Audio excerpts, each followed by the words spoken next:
amazing stuff. All right. I'll be showing you how to identify the career path that are high in demand and the career path you can easily land a job in.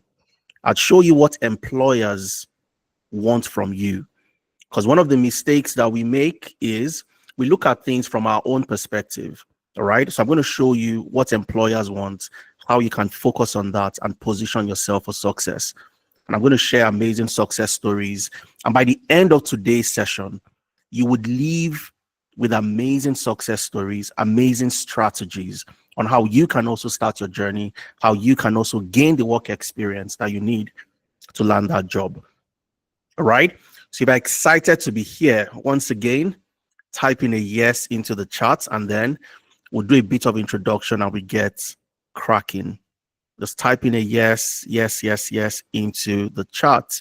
I haven't seen anybody. Okay, fantastic. Majid, Amolmi, Francis, brilliant. Absolutely fantastic. Okay, so just type in yes. Emmanuel, Christiana. We're also going to have an amazing interactive session. Okay, so feel free if you have questions, type your questions into the chat. I'll pop in there from time to time to take all the questions. Okay, if you see me moving my eyes, looking up or looking down or looking left, I'm just looking at my different screens. Okay, but rest assured that my attention is 100% with you today. Okay, now let's get into the main meat of our session today. The session will be recorded. For those of you that want access to the slides, you want access to the recording, make sure you fill the attendance form. Okay, make sure you fill the attendance form. If you can see my screen, if you can see the slide I'm sharing, also give me a thumbs up. Give me a thumbs up if you can see my slide. You're good to go. Fantastic. Thanks, Matthew. Mamomi, Francis, absolutely brilliant. So today we're going to look at the new immigration salary threshold and how it impacts you. For those of you looking to make a transition, for those of you looking to land a job, how does this impact you? All right. So when there is a frenzy, you have so many changes happening at the same time. People get scared. There's a lot of bad news all over the place. But always remember this: facts are your friend. Okay, facts are your friend. So where are the facts? And how do I ensure that I can still get opportunities within the changing ecosystem? But before we dive into the main meat, for us at Amdari is a platform that enables you convert your skills into work experience. Okay, so we bridge the gap between theory and practice. You have so many people who have done 1 or 2 online training, they've attended so many boot camps, but the big question is, can you do the job on day one? If I offer you the job today and you get hired, you're in the UK, you're in the US, you're in Canada, can you do that job? And most of the time you find out that people have understanding on how to use tools. They know the what, but they don't know the why behind the things they are doing because they haven't applied it in the real context of work. And that's where Amdari comes in. Amdari bridges that gap, takes all the skills you've learned and converts them into work experience. So you have the opportunity to work in a cross-functional team. You work with other team members, other professionals. You collaborate with other people in the UK. You're in England, somebody is in Northern Ireland. You're working together on projects, solving one goal, a similar goal for an organization.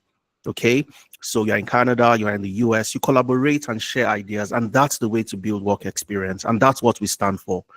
And we offer work experience programs across 8 different areas, which I'm going to touch on as we move on during our session today. So from data analytics to data science to business analysis, project management, cybersecurity across multiple areas, security and operations center, SOC, governance, risk and compliance, GRC, ethical hacking, penetration testing, and so on. But the big question is, why these 8 programs? Why do I need experience in any of these 8 programs? And I'm going to highlight that as we move on to. I'll be leading the session today. My name is Adeza Suleiman. I'm a technology expert with over a decade experience cutting across data analytics and management consulting. I'm the founder of Data Analytics and the co-founder of Amdari. And over the space of about 4 or 5 years, we've helped over 3,000 people make the jump. People who had no prior tech background, for those who had skills but had no experience, we've been able to help them land their very first jobs within the tech ecosystem. I've worked as a data science consultant in the UK, in the US. I've worked in the UK. I've worked as a data analyst with one of the largest privately owned energy conglomerates in sub-Saharan Africa. I've worked as a data analytics consultant with FITC, owned by the Bankers Committee and the Central Bank of Nigeria. And my experience spans across 5 different sectors. All right. So I'm going to share experience with you today. And I'm also going to show you how you can also make that jump into getting your first job. Or if you already have a job, you lost your job, you're trying to get into the job market again. What's that thing that makes a difference for you? What did we do to help over 3,000 people to also make that jump? All right. I'll be sharing that with you today for free. So feel free to connect with me on LinkedIn, on X. I'm not very, you won't really find me active on X, but I'm very active on Instagram as well. So feel free to connect with me after this session. Okay. So if you want to have access to the slides, I'm sorry, I think somebody muted me. Okay, you can still hear me. Fantastic. So if you want access to my slide at the end of today's session, make sure you fill the attendance form. Okay, fill the attendance form. You'd have access to the slide, you'd have access to the recording and any other material I'll be sharing with you today. Now, by the end of today's session, in the next 1 to 1.5 hours, I'll show you 3 things. You would leave this session today with 3 things, 3 key takeaways. So if you have a notepad, you have a pen. If you don't have one beside you, make sure you get one. All right. The very first thing we'd look at today is how to identify the career path that would land you a job very fast. Okay. Most especially in the UK, but it doesn't matter if you're anywhere else because the same strategies apply. If you're in Nigeria, you're in Ghana, you are in Poland, you're in Portugal, you're in the US, you're in Canada. How do you identify the career path that would land you a job the fastest? Especially for those looking for visa sponsorship. All right, because our session today also talks about the salary threshold increase. Okay, I'd also show you how to know what employers want in candidates before they hire that candidate. It's something a lot of people ignore. We look at things from our perspective. What do we think this employer wants? Okay, I want to get a job with the NHS. I want to get a job with Lloyds Bank. I want to get a job with NatWest. I want to get a job with Deloitte. The big question is, what does NatWest want from me? How do I position myself as the best candidate for NatWest? Because if I know what NatWest wants, then it's easy. It becomes easier for me to tailor, position myself to attract those organizations and also appear as the best candidate for that job. All right. And lastly, I'll show you how to position yourself for success, where to apply, how to apply to jobs, and so on and so forth. Okay, so let's get cracking. All right. Now, we've had so many changes in the UK recently, immigration policies. You've had over 100 occupations taken out from the eligible occupations for the skilled worker visa. They are now in the on the temporary shortage list, which has so many limitations and so many restrictions. You cannot bring your dependents. You can apply for the skilled worker visa if the career path is on the temporary shortage list, but you can't apply with a dependent. One of the major restrictions. All right. You have the closure of the adult social care recruitment. Okay. So for those outside the UK, for example, thinking of applying to get, the health care and visa jobs, you can't do that anymore because it's closed. But more importantly, you have the salary thresholds have been increased from £38,700 per annum to £41,700. And we're going to talk on that a little bit. And what that means is employers would be stricter in hiring candidates. So they want to look for those candidates that they are sure that would add value on day one. Okay. And like I said at the beginning of our session, in times of fear and confusion, facts are your friends. Okay. The facts are your friends. So you want to look at the facts. What are the facts today? And how do I start to position myself for the jobs available? And how do I stand out in a very competitive job market? Okay. So again, salary threshold moving from 38,700 to 41,700. And this happened in July this year, on the 22nd of July. So for anybody looking to land visa sponsorship, you must have an offer. Your COS, your certificate of sponsorship, must come from a company that has the license to sponsor, number one. And the offer for that job role must be a minimum of 41,700, an increase from what it was last year, about £3,000 increase. So what it means is employers will become stricter. They would want to ensure that they hire the right candidates. And you also want to ensure that you are in a career path where you can compete for salaries with a minimum offer of 41,700. Because there are certain jobs in the UK where the highest you can compete for is about 35K or possibly lesser than that. I had somebody who had worked, he had all the skills, he had done training here and there on Udemy, Coursera, and so on and so forth. But he was working in the warehouse, okay, earning about £11 per hour, thereabouts. Now, the question was, he needed to leave that job because it was physically demanding and it was telling on him. So how do I leave that job and get a job where I have a progressive career? I know how to use Excel. I know how to use Power BI. I know how to use SQL. But how do I show employers that I can do the job? Okay. And how do I even apply to jobs that would offer me salaries where I can work remotely? I can work from home at the comfort of my home, and I still earn very good salary. And that was the major challenge this particular gentleman faced. And what we did for him was very simple. He joined our data analytics internship. We worked with him. He worked on numerous projects. He built a portfolio, and he was able to land a job in data analytics. He quit his warehouse job, left the job, and I'll show you exactly the type of projects that he worked on.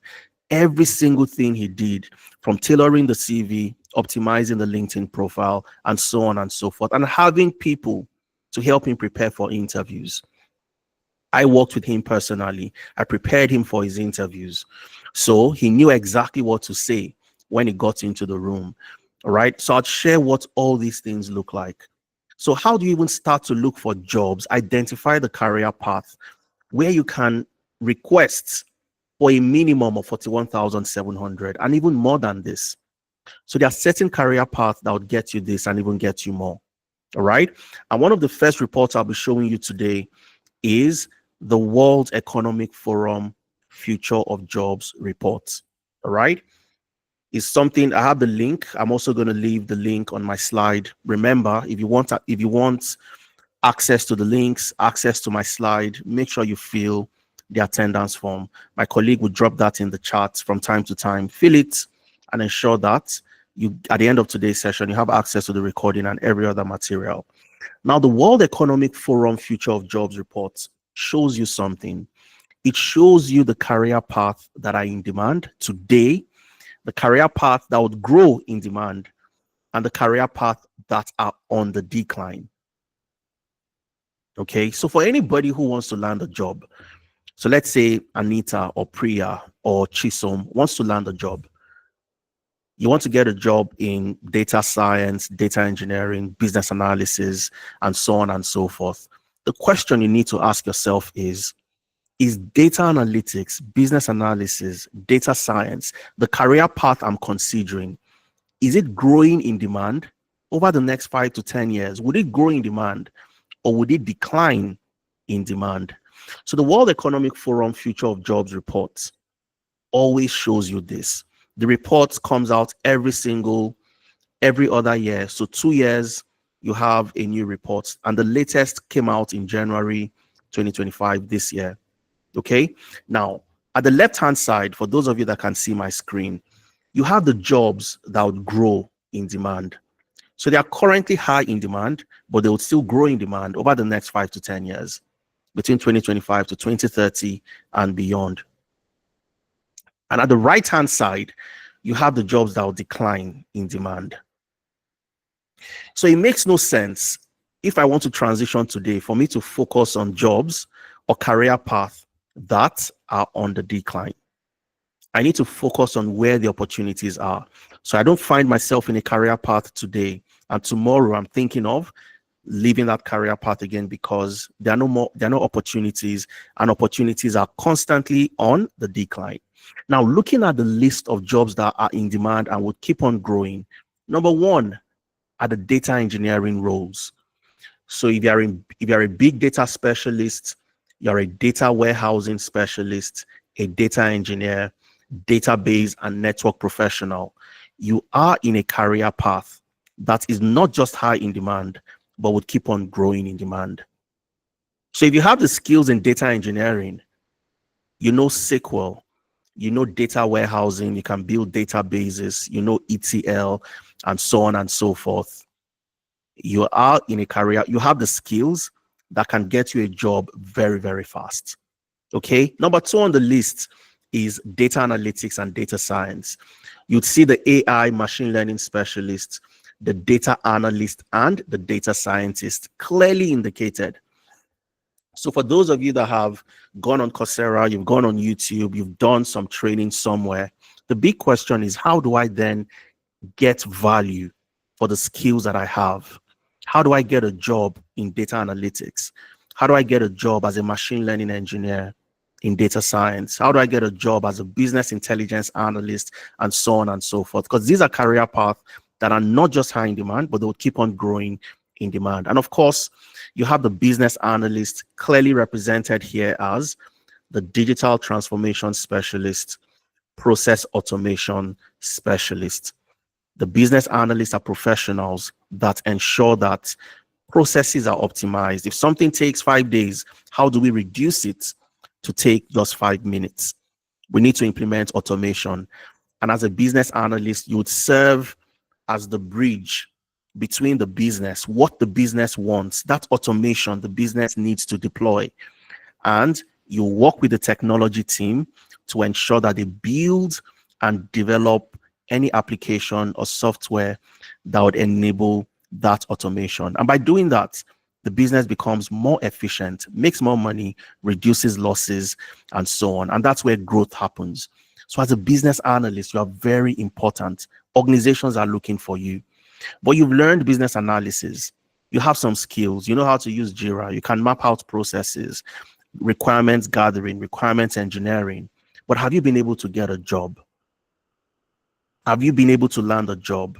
How do you show employers that I don't just have skills, I know how to do the job?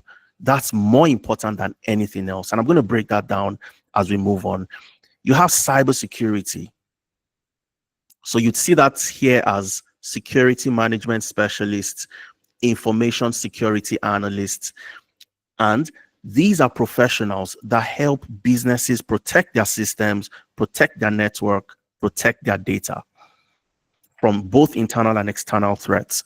So if you are in cybersecurity, you are a SOC analyst, GRC analyst, GRC consultant, right? Penetration tester, ethical hacker. You are in a career path that is not just high in demand, but will keep on growing in demand. Okay. Then you have the HR analysts, and I can go on and on. The data analytics, the data science indicated here as the business intelligence analyst, the management and organization analysts. And of course, you have the project managers, the agile project managers, the IT project managers with a focus within the tech ecosystem. You are building products, managing products within technology, within the tech ecosystem. And that's where you want to find yourself, in agile project methodology, not the traditional, okay, not the traditional waterfall, but you want to ensure that you are in agile. So how do I work on projects, real world projects, real life projects? So when I get to the front of a potential employer or a recruitment manager, I can speak about the projects that I led, how I managed deadlines, how I stayed on budget, not theoretically, not what you've watched, but things that you've actually done because you have the experience. And of course, you have the HR analysts, you have the data engineers again. So the World Economic Forum Future of Jobs report shows you the career path to focus on. Okay, so I have the link on my slide somewhere. This is an extract that I got from the reports, the World Economic Forum Future of Jobs report. If you go online and Google, you're likely going to find it and you can download it and see. Just scroll to, I think, page 30, page 29 or thereabout, and you'd see this particular page. But you'd have this on my slide. You have free access to it. Make sure you fill the attendance and you have access to all of this. Now, we didn't stop here. We looked at the UK specifically. We doubled down on the UK to see the eligible occupations for the skilled worker visa. Now, because one of the best ways you can find out career paths that are high in demand is to look for those career paths that the country is willing to sponsor. They are willing to give you a visa to work in those areas.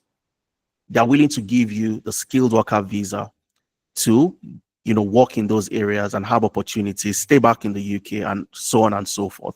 So, but this time around, we're going to go into the actual website of the eligible occupations for the skilled worker visa for those interested in getting visa sponsorship. All right. On the list, you have data analytics, similar to what we saw in the World Economic Forum. You have data engineering, data science, business analysis, project management, ethical hacking, penetration testing, SOC analyst, governance, risk and compliance, GRC. These last three are cybersecurity. Okay, they're cybersecurity professions. And there are so many other roles. The names could change from time to time and so on and so forth. All right. But let's get into the eligible occupations and let's see what they look like. Okay. But what I've also done for you is I have listed the codes so you don't have to go look and search. So if I get a job in data analytics, what code am I likely going to be looking out for? That should be on my COS because the codes matter a lot. There are certain job roles you get, you think they're eligible for sponsorship, but they are not. So they have to fall under specific codes. So data analytics, data engineering, data science, business analysis, project management, the ethical hacking, 2135, and so on and so forth. So I'm going to take you to the website. I'll show you how to search for the codes. And whenever you get an offer or you see a job vacancy, you can check that job title to see if this career path is actually eligible for sponsorship. Okay, so we're going to check cybersecurity. We're going to check business analysis and as many as we can, okay, because of time. All right, so if I click on this link, right here, just give me 1 second. If I click on this link right here, it takes me to the website. Okay, so you have access to the link as well, the gov.uk website. But again, if you don't want to go search for this yourself, make sure you fill the attendance, you get my slide at the end of today's session. So if I click on that, it takes me to the gov.uk website. Okay, so let's get right there. And what do you see? You see the skilled worker visa eligible occupations and codes. It was updated on the 22nd of July, about 2 months ago. All right, after they made some changes, taking out over 100 roles, put them on the temporary shortage list. Okay, so here you have the eligible occupations. Now, let's search for some of the roles. Let's go to the business analyst, for example. So I'm going to scroll all the way to 2131, 213, 2135, 2133, and so on and so forth. Okay. So let's go to the business analysts. Let's go to the project managers. Now, for a project manager, an agile project manager, this is where you want to focus on. 2131, the IT project managers. Is he eligible for the skilled worker visa? Absolutely. You'd see higher skilled. So before the new changes came into place on the 22nd of July, what you'd see there is eligible. You'd see eligible, you'd see ineligible, and so on and so forth. But here you have higher skilled, medium skilled, or ineligible. Okay, so higher skilled means you meet all the requirements for the skilled worker visa. So if you get an offer as an IT project manager, as an agile project manager, you don't need to bother yourself. It's on the higher skilled category, and this means that you meet all the requirements to for this job role to apply for the skilled worker visa. That's what it means essentially. If you scroll down a little bit, you'd see the IT business analyst role. Okay, and you'd see the different job categories listed under the business analyst role. Okay, you'd see the data architects, the data engineers, the IT business analysts, the IT system architects, and so on and so forth. All right, and if we keep on scrolling, you'd see so many other roles. 2135, cybersecurity professionals. So I've kept all the codes for you to make it easy for you to search. But let's take, for example, because I had so many people asking me questions, and they said, oh, Adeza, I realized, or I noticed that after the new rules came into place, or the new changes came into place on the 22nd, the data analyst role seems not to be on the eligible occupations for the skilled worker visa. And I said, that's not true. All right. And let me show you what that means. If we go to data analyst 3544 all the way to 3544. So this is something you are learning today, which causes so much confusion. All right. So remember, whenever there is confusion, there is fear. Facts are your friends. The facts becomes your friend. Okay. So what are the facts? The data analyst 3544 has medium skilled, not higher skilled, like the IT project manager, the cybersecurity professionals, and so on. This is medium skilled. And what does this mean? It means that if I get a job and the job title says data analyst, there are some restrictions before I can get the skilled worker visa. Higher skilled means I meet all the requirements. Okay. Medium skilled means there are some requirements that you may not meet, which means that you have some restrictions. But as a data analyst, how do you circumvent this? How do you ensure that you still land jobs that makes you eligible for the skilled worker visa? Now, let me ask my first question for the day, because I've been talking a lot. As a data analyst, I want you to type into the chat for me. Okay. What other job titles do you think you can get? What jobs do you think you can get as a data analyst? Apart from just the data analyst job title, there are so many other roles. It's like somebody who's gone to school to study medicine. You can be an OBGYN. You can work as a general practitioner. You can do so many things. All right. As a data analyst, what job roles can you apply to and get? Just type into the chat if you know. That's my first question for the day. Okay, Emmanuel says business analyst. Let's hear from more people. Bisona, public health, absolutely fantastic. Blessing, pricing analyst, absolutely brilliant. Fantastic. Public health analyst, pricing analyst, BI developer, Emeka, absolutely brilliant, absolutely fantastic. Market analyst, sports analyst, performance analyst, Larry, and that's amazing. Okay, so I love the fact that you have some idea about what I'm about to show you, because risk analyst, Emeka, brilliant. People think that because I've learned data analytics skills, the only type of job I can get is as a data analyst, but that's very far from the truth. We've had people get jobs as information analyst, commercial analyst, market analyst, performance analyst, business intelligence analyst, business BI developer, just like the other gentleman said, Emeka said, and so many other roles, pricing analysts, like Blessing said, public health analyst, healthcare reporting analyst, so many roles. So as a data analyst, does it mean that I cannot get sponsorship without restrictions? You can't get sponsorship. You can actually get sponsorship with zero restrictions. And how do you do that? Okay. And this is where the second link comes into play. All right. Remember, everything I'll be showing you today, the link, I provided the links for you. Okay.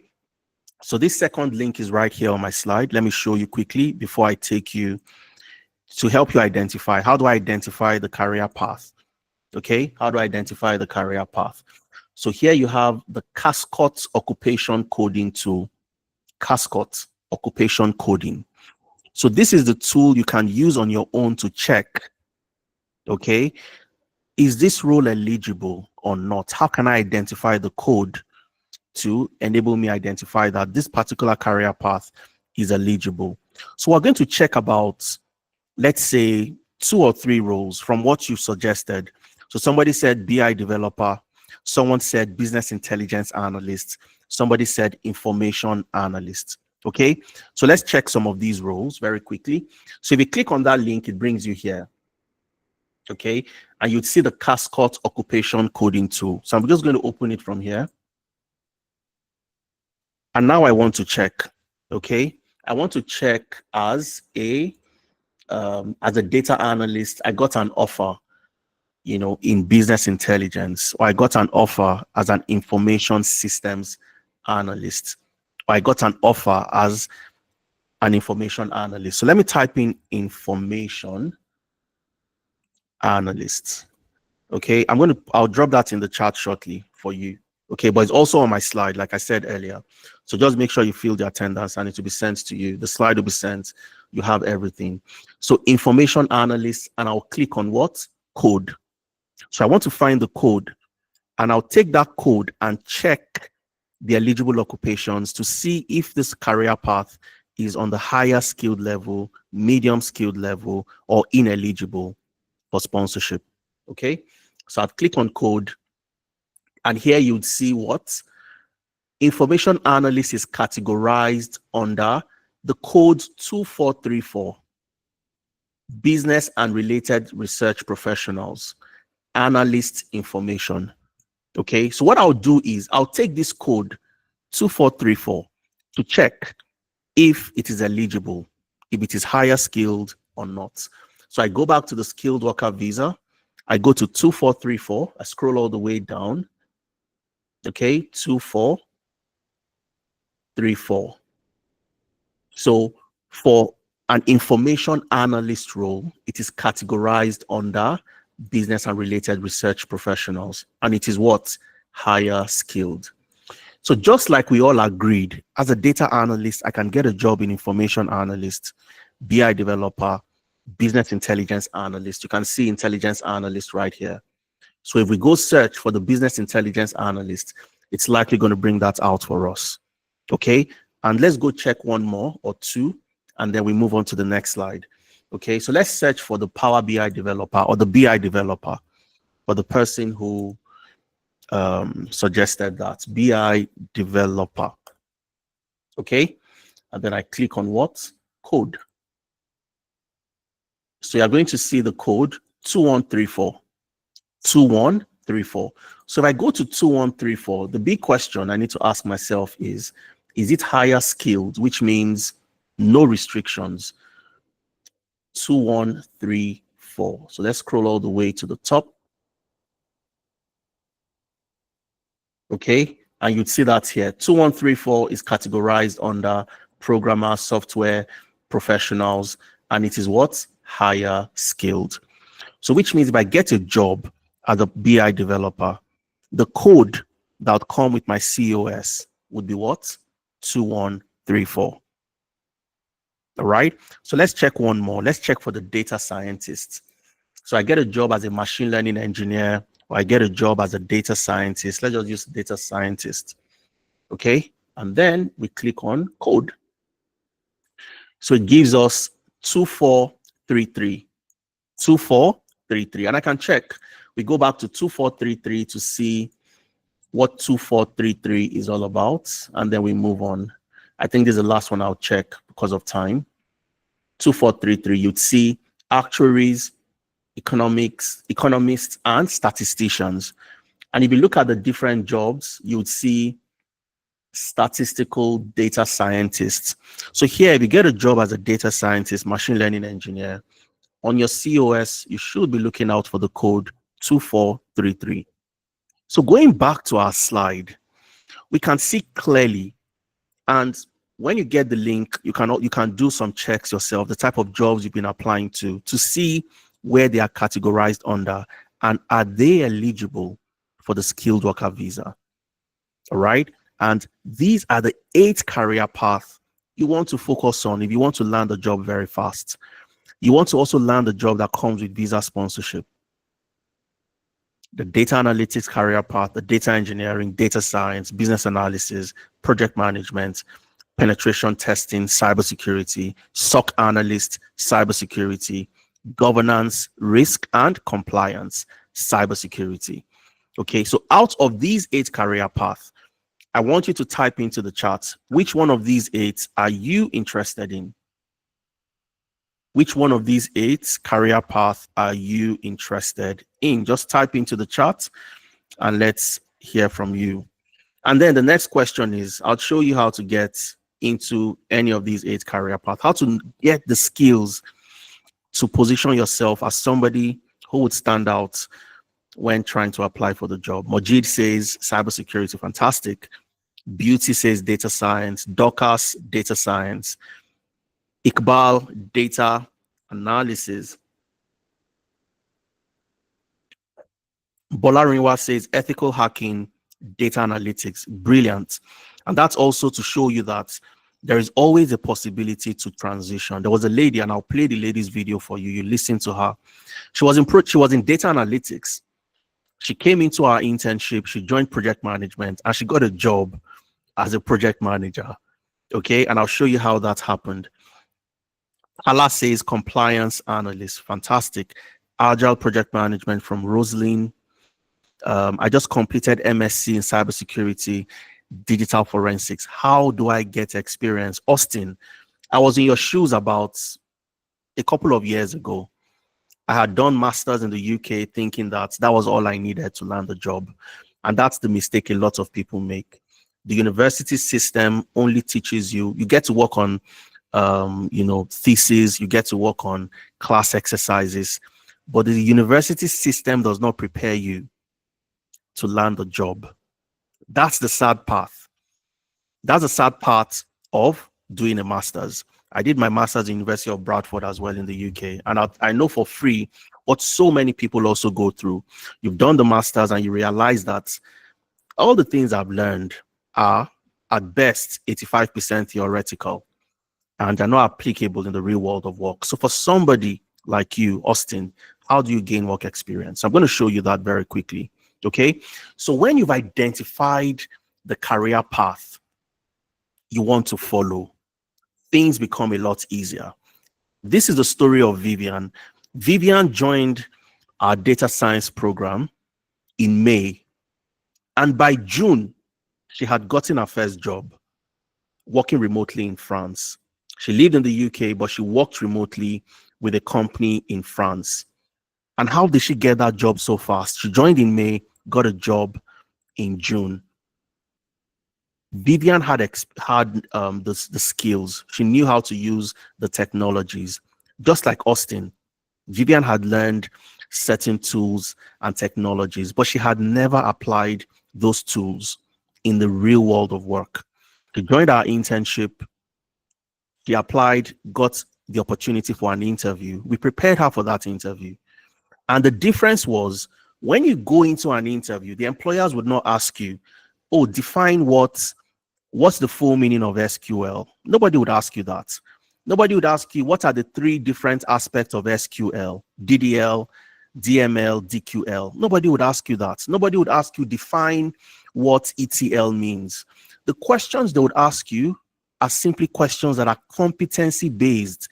Tell me about a time where you worked on a project and you deployed or you utilized SQL. Tell me about a time you deployed a machine learning model. How did you select your machine learning algorithms? These are the type of questions you get. Questions that will test if you've done it before. And recruiters can see immediately that you have the experience or you don't. Okay. So Vivian immediately shifted her strategy. She had been getting rejections, and she couldn't land a job. So when she went to interviews, the preparation was simple. Focus on telling stories about the project you've completed. Don't talk about how you have this skill or this certification because it's useless. Okay. And that was what Vivian did. And within a month, she landed her first remote job working for a company in France. Her second job was as an associate manager, data and business analytics with a company in the UK. Vivian was doing two jobs, one working remotely for a company in France, and the second one working for a company in the UK where she resided. And this was an email she sent to Efemena, the co-founder of Amdari. Hi, Efemena. I trust you are doing great. I come with delightful news. I interviewed with 3 companies and was made offers by all 3 companies: PwC, Julius Baer, and Asset Risk Consultants. 3 companies, 3 offers. She decided to go with Julius Baer because it's a private bank. They have an amazing pay package and so on and so forth. And this is Vivian's story.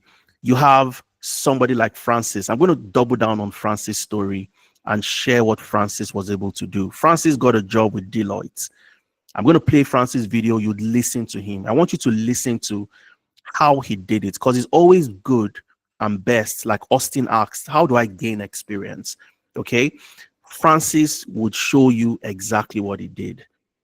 Francis had left his project management job. He couldn't get a job as a project manager anymore.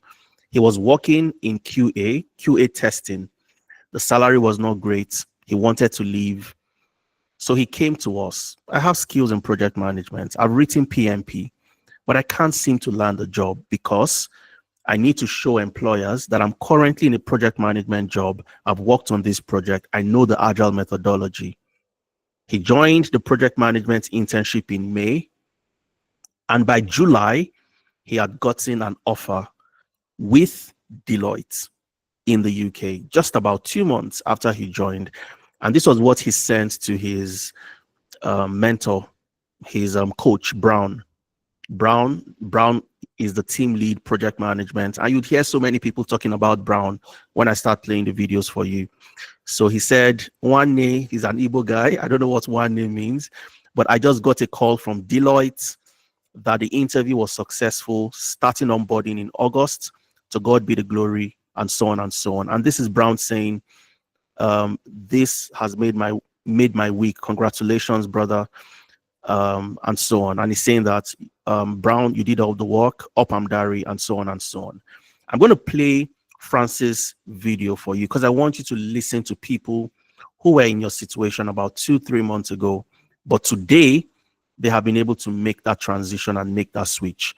And as soon as I play about 2 minutes, I'll play 2 minutes of the video because it's quite long. Okay. And I don't want to bore you with too many videos. I want you to listen to Francis, and then I'll come back to answer Austin's question directly.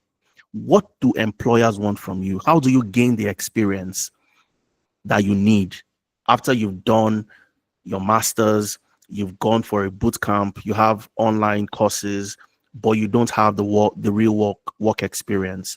Okay, so let's listen very quickly to Francis. And I can see 2 hands up from Bamidele and Majid. I'll come back to you to take your questions. Okay, so let's listen very quickly to Francis. Let's see how he was able to make the transition, and then we'll come back and I'll show you exactly what to do, just like what Francis did to enable him land that job.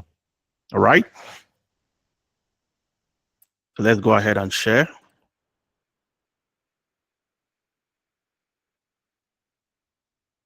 Okay, so let's go to Francis. Enable audio and share. All right, so I'm going to play the video. So as soon as you can see, okay, so as soon as you can see and hear Francis, just let me know. I'll play and pause because I want to be sure you can hear what Francis is saying, and then I'll go back and play again. So if you can hear Francis, just give me the thumbs up. Amdari, because I needed to. Okay, fantastic. Again, all the links are on my slide. If you want to listen to Francis after the session, you can do that. Okay, so I'm just going to take it back a little bit. I'll play just maybe 2 minutes because it's 7 minutes. I don't want to play all the video. You can always go back. It's on YouTube. You can watch and listen to Francis. Okay, so sit back, relax. Let's hear a little bit from Francis. Because I needed to have a feel of a good hands-on experience and exposure as well. Just getting myself ready for the industry challenge and trends. The interning experience has been very excellent. Joining the team gave me a chance to work with the teammates, cross-functional teams, as we would always call it, on real business problems. And honestly, it was not just managing timelines and tasks. It was about learning to coordinate people, prioritize goals, and also communicate effectively. Yeah. Um, one of my major highlights for um, joining Amdari was the exposure to project management tools like Trello, Asana, and Confluence. Yeah, these platforms weren't just digital platforms. They became the backbone of how we communicate and track projects. So I can tell you, with Trello, it got me hands-on with Kanban methodologies. It really taught me how to break down complex tasks into, actionable steps, as well as visualizing workflows, which quickly identifies any bottlenecks or blockers as well. It's been very, very valuable. It's been full of insights. The coaching strategy, it's top notch. For me, like I said, Brown is always there. And one thing about his methodology is let's work together, let's do it together. And then he believes more in agile approach, right? Getting things done, structured. So the last question, like you also mentioned, Okay, so we're not going to go to the last question, but if you picked anything from what Francis said, I'm going to tell you one thing I picked from what he said. He said when he joined Amdari, one thing he really got was improvement in his communication skills. Improvement in what? Communication skills, because he had to work with people. So if you heard anything that stood out for you in the first 1.5 minutes, just type it in the chat, and then we'll dive into what exactly Francis did that got him to that particular point, landing a job with Deloitte just after 2 months of joining. Okay, so type into the chat. Okay, type into the chat what's one thing that you got listening to Francis. Just type one thing you got from listening to Francis. So let's see who has the first. Tala says, let's work together. Teamwork and collaboration. Fantastic. Brilliant, Tala. So let's hear from others. Afolabi also says collaboration. He talked about project management tools. King, you listened. Okay, Emeka said practical knowledge. He talked about the opportunity to actually work with the tools, not just watch how the tools are used on, different platforms on YouTube, Coursera, and the rest. He actually got to use the tools practically. He talked about using Trello, talked about Asana. He talked about what else? Confluence for collaboration on projects. He talked about the involvement and the style of his coach, Brown, which focused a lot on agile and also let's do it together. So you have somebody who is looking at what you're doing, like a line manager, just like you would have it in the real world of work. So it's like you working in the office, you have a line manager you are reporting to. So when you get that stuff completed, there is somebody to look at it and say, hey, you did this right. This could have been better this way. And you go back to rephrase, to rework, and make your project more purposeful at the end of the day. And that was what Francis did. He went into that interview. He was prepared for the interview by Brown, his coach, went into the interview, and he landed that job with Deloitte as a project manager. I'm going to come back to play the interview part because the next question, which was the last question he was asked, was what stood out for you to ensure that you landed the interview and also landed a job? So I'm going to come back to Francis. But before we go back to Francis, let's continue. So now that you know the career path you are interested in, quite a number of you said, I like this career path. I'm interested in business intelligence. I'm interested in compliance, analyst and so on. What do employers want from you? Okay. And if you don't take anything away from today's session, take this away. This next section of our presentation today, this is where people get it wrong. You learn things based on what you think. You prepare for interviews based on how you feel you should prepare, not how the employers want you to prepare and position yourself. Okay. So what do employers want from you? Employers, and let's use this analogy. I like using this analogy a lot. You want to buy a couch for your living room, okay? And you're considering two people, two carpenters for that couch. Carpenter A has certificates to show that he's gone to carpentry school. He's good with making, furniture, okay? But all he has is certificates to show that he can do carpentry. And you have Carpenter B. Carpenter B has a showroom, and you can walk into that showroom. You can touch the couch, feel the couch, see the types of couch. You can see the quality of the materials, the finishing of the couch, and you see the type of couch you're interested in buying. The question is, who would you trust to make your couch? Carpenter A or Carpenter B? So just type A or B in the chat. Let me know your thoughts. A or B? Who would you be comfortable making your couch for you? King said B. Let's get more feedback. Okay, Dockers B. Majid said B, definitely. It's a no-brainer, right, Majid? Precious said B. Francis said B. Everybody would say B, I believe. Okay, and this is where people have the problem. The problem is a lot of people position themselves as Carpenter A. You position yourself as Carpenter A. Oh, I've done this certification. I have that certification. I've done my master's. I've done this. I've done that. They mean nothing if the employers are not confident enough to see what you've done.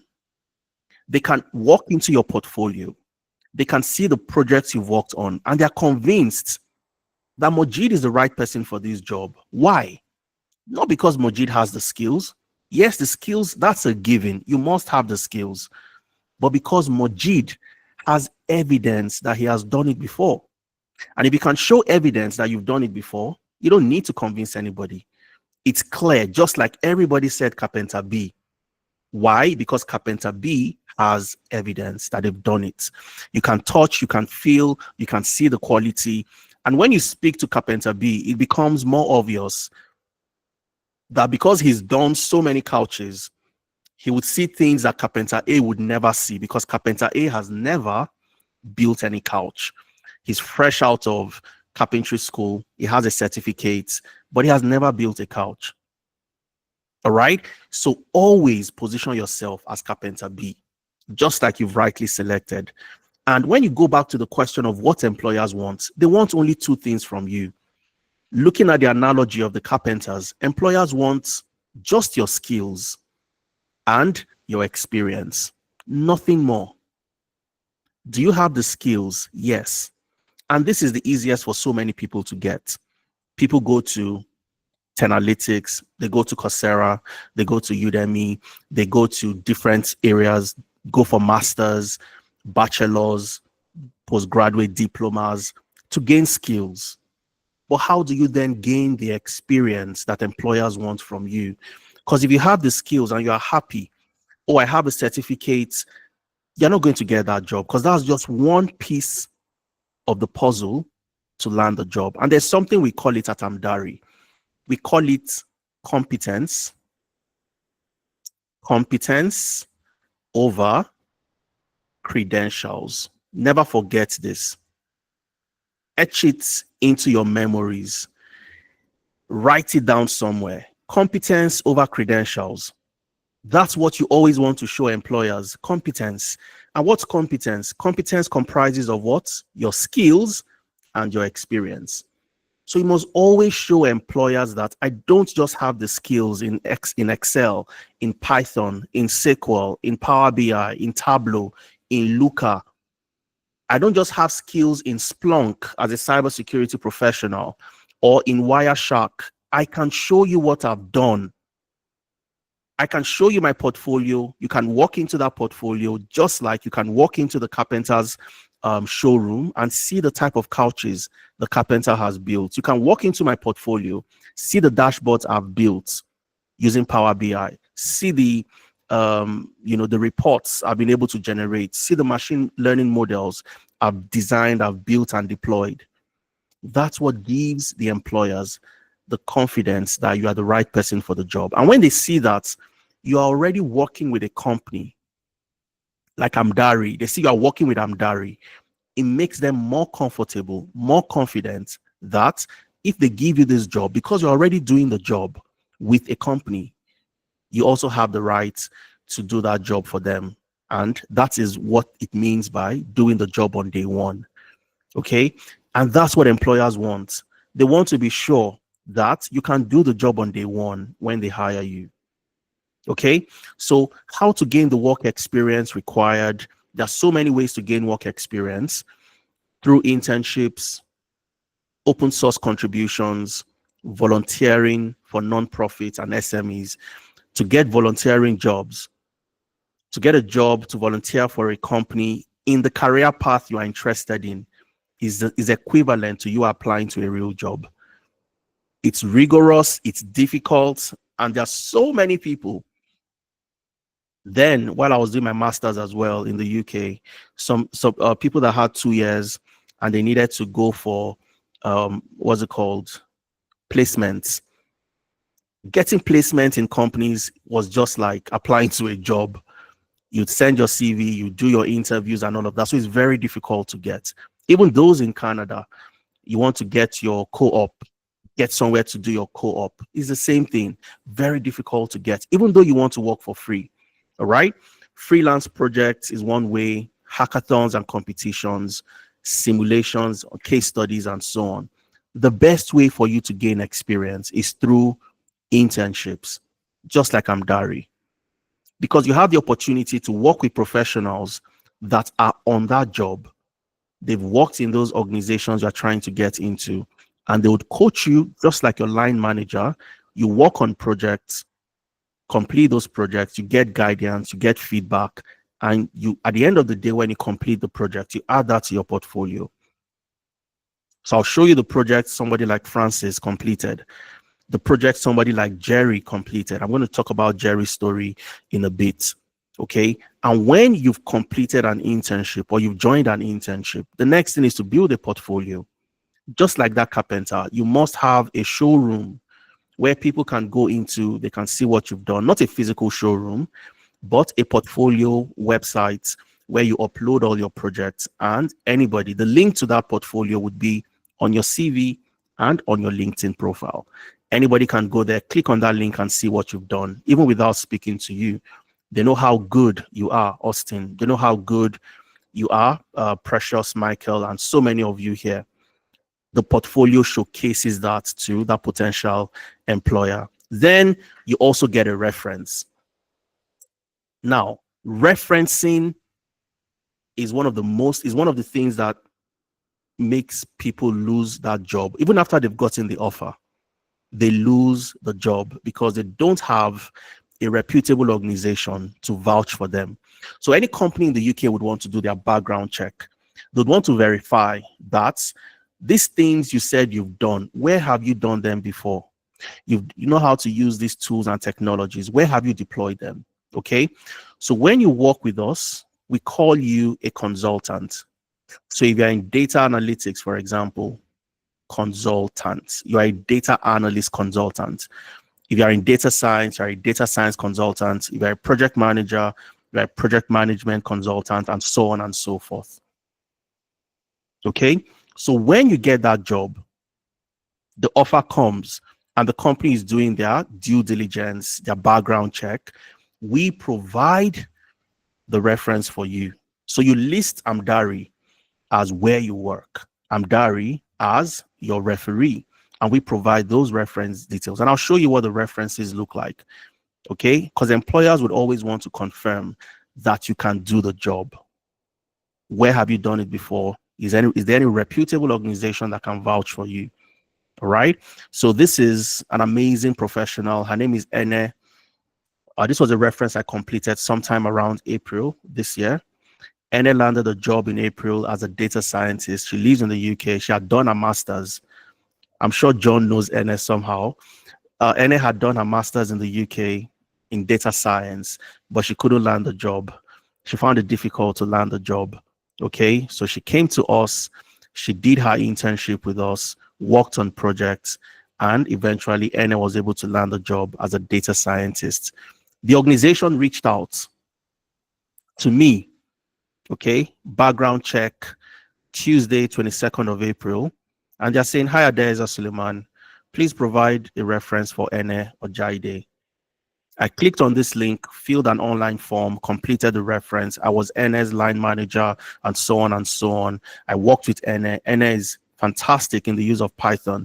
He's an amazing professional. If I had the opportunity, I would get Ene back into my company and would keep on working together. Amazing feedback. And I gave that feedback by Friday, the 25th. And this was a confirmation email. Hi, Adeza. Ene Ojaide says, thank you for providing an everlasting reference. Okay, I'm going to show you Ene's profile on LinkedIn. She's currently on that job, doing amazingly well. So this is what a reference looks like. So it's not just about gaining experience. It's about gaining experience, having reference to show that you gain that experience when you get the job and the company is doing their background check. And you also have a portfolio as evidence, just like Carpenter B has a showroom as evidence that they can do the job. Okay, and this is one more testimonial or two more testimonials shown. Okay, so this was sent to Efemena in July. Hi Efemena, Olayinka has nominated you to provide employment reference. This is from Renee. Dear Efemena, Efemena is the co-founder of Tenalytics. Dear Efemena, Renee got a job as a systems analyst with our company and has provided your details as a referee. So this is what the reference looks like. Okay, so remember, as you get experience, you must have evidence to show by building a portfolio. I'll show you the portfolio, what a portfolio looks like. You must also have a referee from a reputable organization that can vouch for you. Amdari operates out of two countries, London in the UK and Alberta in Canada. Okay, and that was exactly what Jerry did and was able to land the job. Okay, so I'm going to take Jerry's story a little bit slowly. I'll show you how Jerry applied, the project Jerry used to get this job. Okay, and this comes back to understanding what the employers want. Employers want to see that you've done this before. So when Jerry applied to the job. We're also going to listen to Jerry, okay, as he's an amazing guy, amazing professional. Okay, when he applied to the job, the employer said, okay, bring one of the projects you've completed using Power BI or Tableau. Let's see one of the dashboards you've built. walk us through that dashboard. And you know what Jerry did? Let's read what Jerry sent to his coach within Amdari. Hi, Emeka. Emeka is the lead, the data analytics coach at Amdari. Hi, Emeka. Just wanted to officially let you know that I've landed a data analyst role with the civil service, and it's a level promotion as well. I was asked to prepare a presentation on my data analysis project. I edited and submitted our first project. It saved me a lot of time and gave me a lot of confidence. I also spoke about the SQL project when they asked me about data acquisition. Thanks so much for your mentorship, Emeka. Take your flowers, I beg. And this is the coach responding. I'm proud. Well done. You are one of the leading team members. Okay. So Emeka had some skills, but he had no work experience. So I'll show you this project and the presentation that Emeka tweaked, made that presentation, and this landed him a job with the civil service in the UK last month in August. All right. He joined us sometime in June. He got his job in August. More interestingly, Jerry is moving from the UK to Canada. Okay. Moving from the UK to Canada. And moving from the UK to Canada, he has also realized that I can take my Amdari experience in the UK and I can also relate that to Amdari in Canada. So when I come into Canada, I can say I work with Amdari in Canada because Amdari operates out of Alberta in Canada and also out of London in the UK. But let's go to Jerry's story a little. First of all, let's listen to Jerry very quickly, and I'll take you to Jerry's project. So Austin, you asked that question, how do I gain work experience?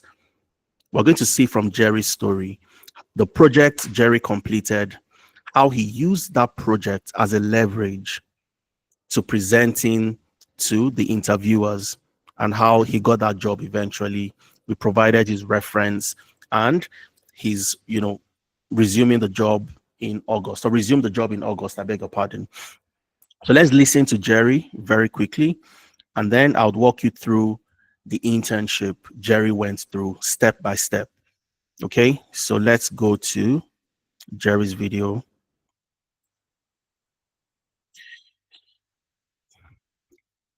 Okay, so let's look for Jerry. Share audio. Again, I'm going to play it once. Let me know if you can hear Jerry before I continue.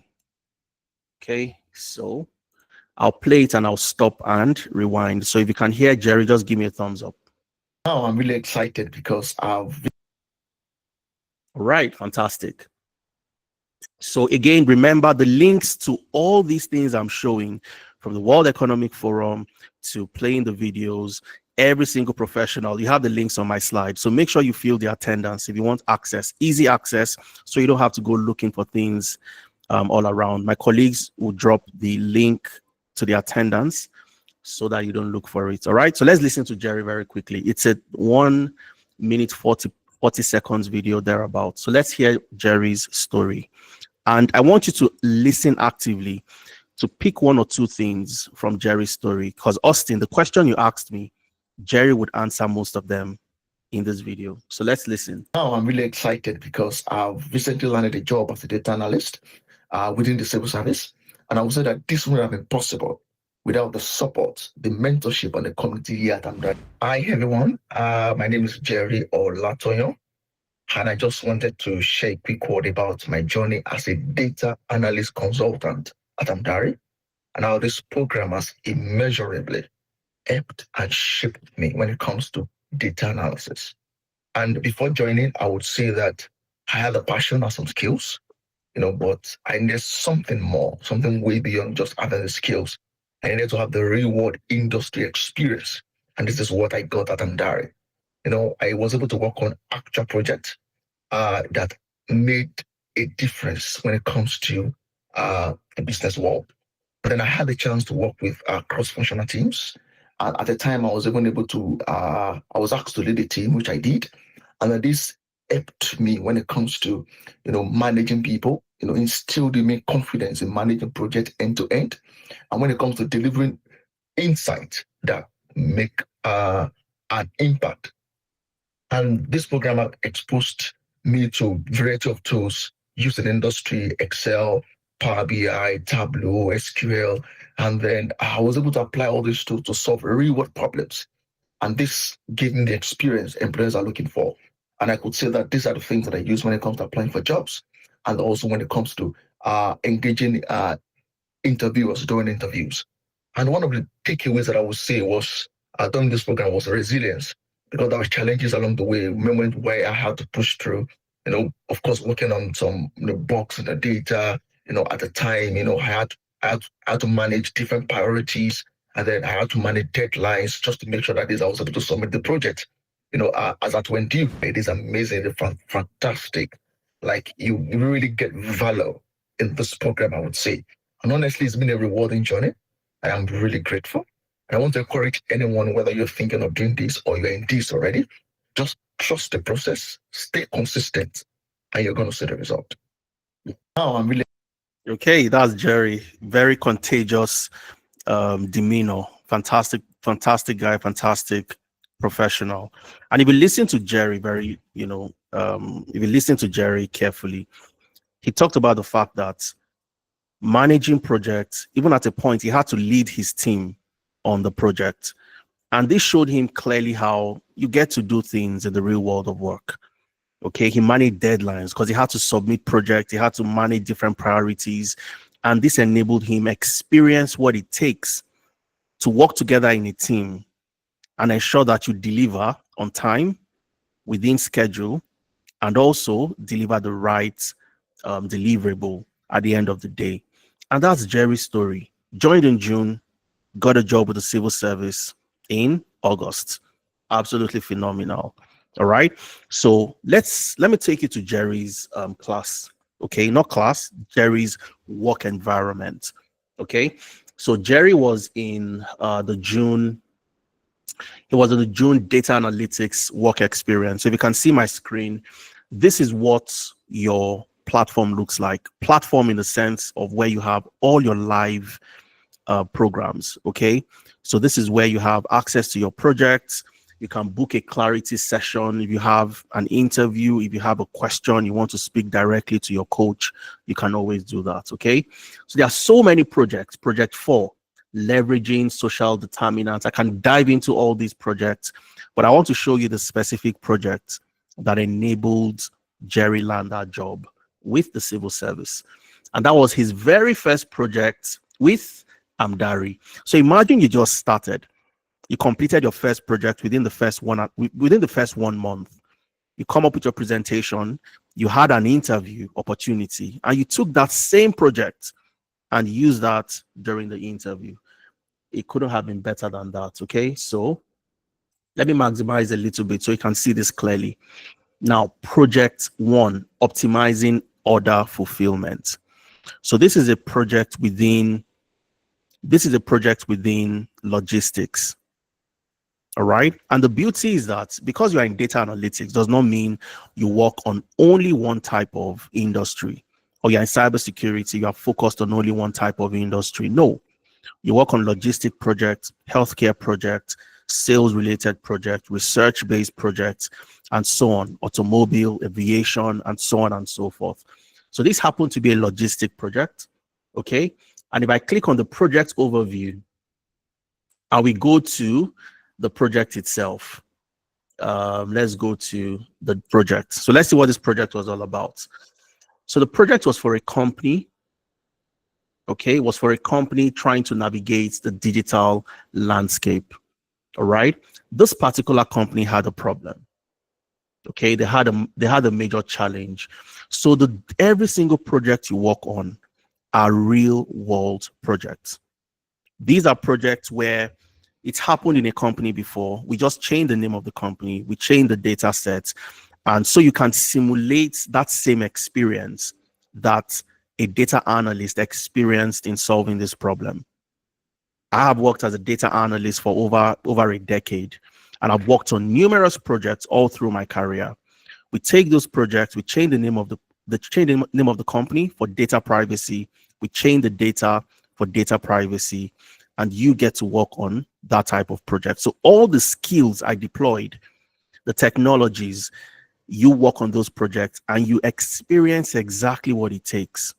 And you have a coach who is like a line manager overseeing what you're doing, telling you what you're doing right, what you're doing wrong. You have daily stand-ups, which are your drop-in sessions. So your stand-ups is just to see, okay, what's the progress? What have you done so far? You make a presentation because that's what you do in the office. All right. So let's look at that. The company has issues. They've been having negative social media buzz, a lot of customer complaints because of product defects, delay in customer support response, issues with billing. They've been having product recalls, and simply because they've been having so many defects with their products.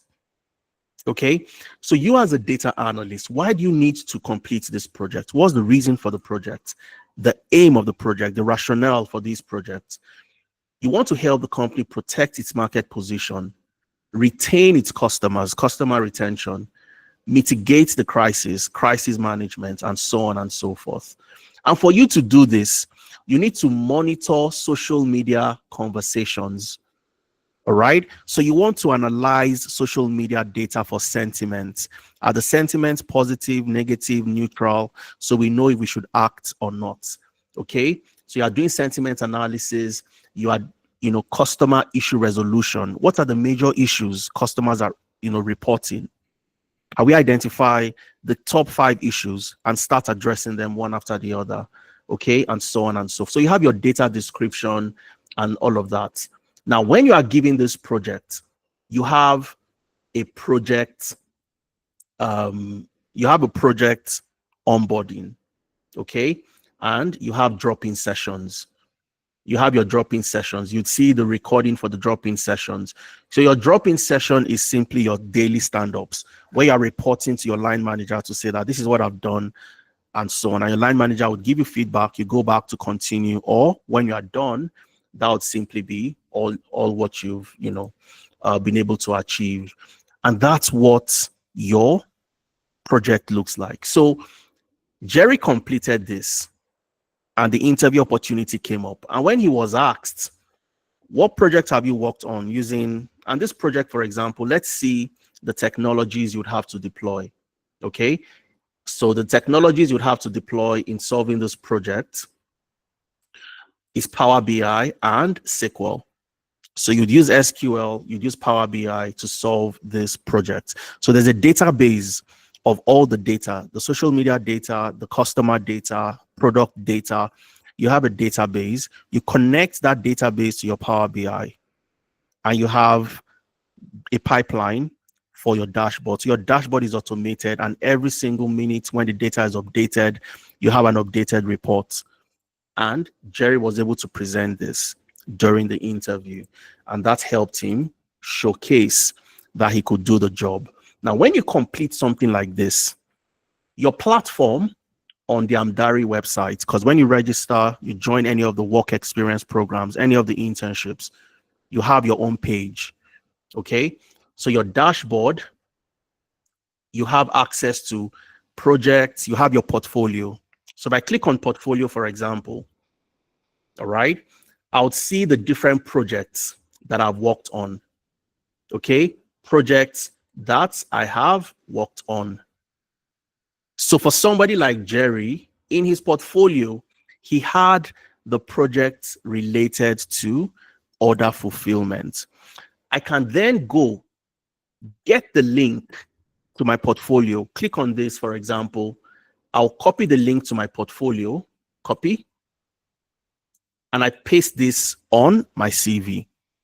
So any recruiter that wants to see what I've done, they want to see the type of projects, cohort analysis, empowering HR insights, data-driven excellence in order fulfillment, using Excel, Python, Power BI.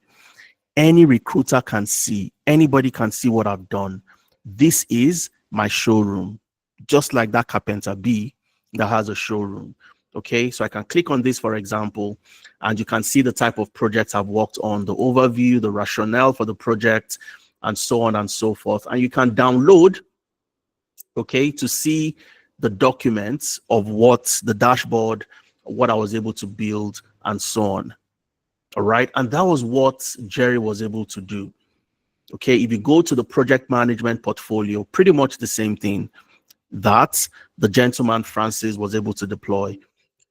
Phoenix Tech CRM, you implement a customer relationship management tool for a company, vendor onboarding products. As a project manager, you work on this type of project.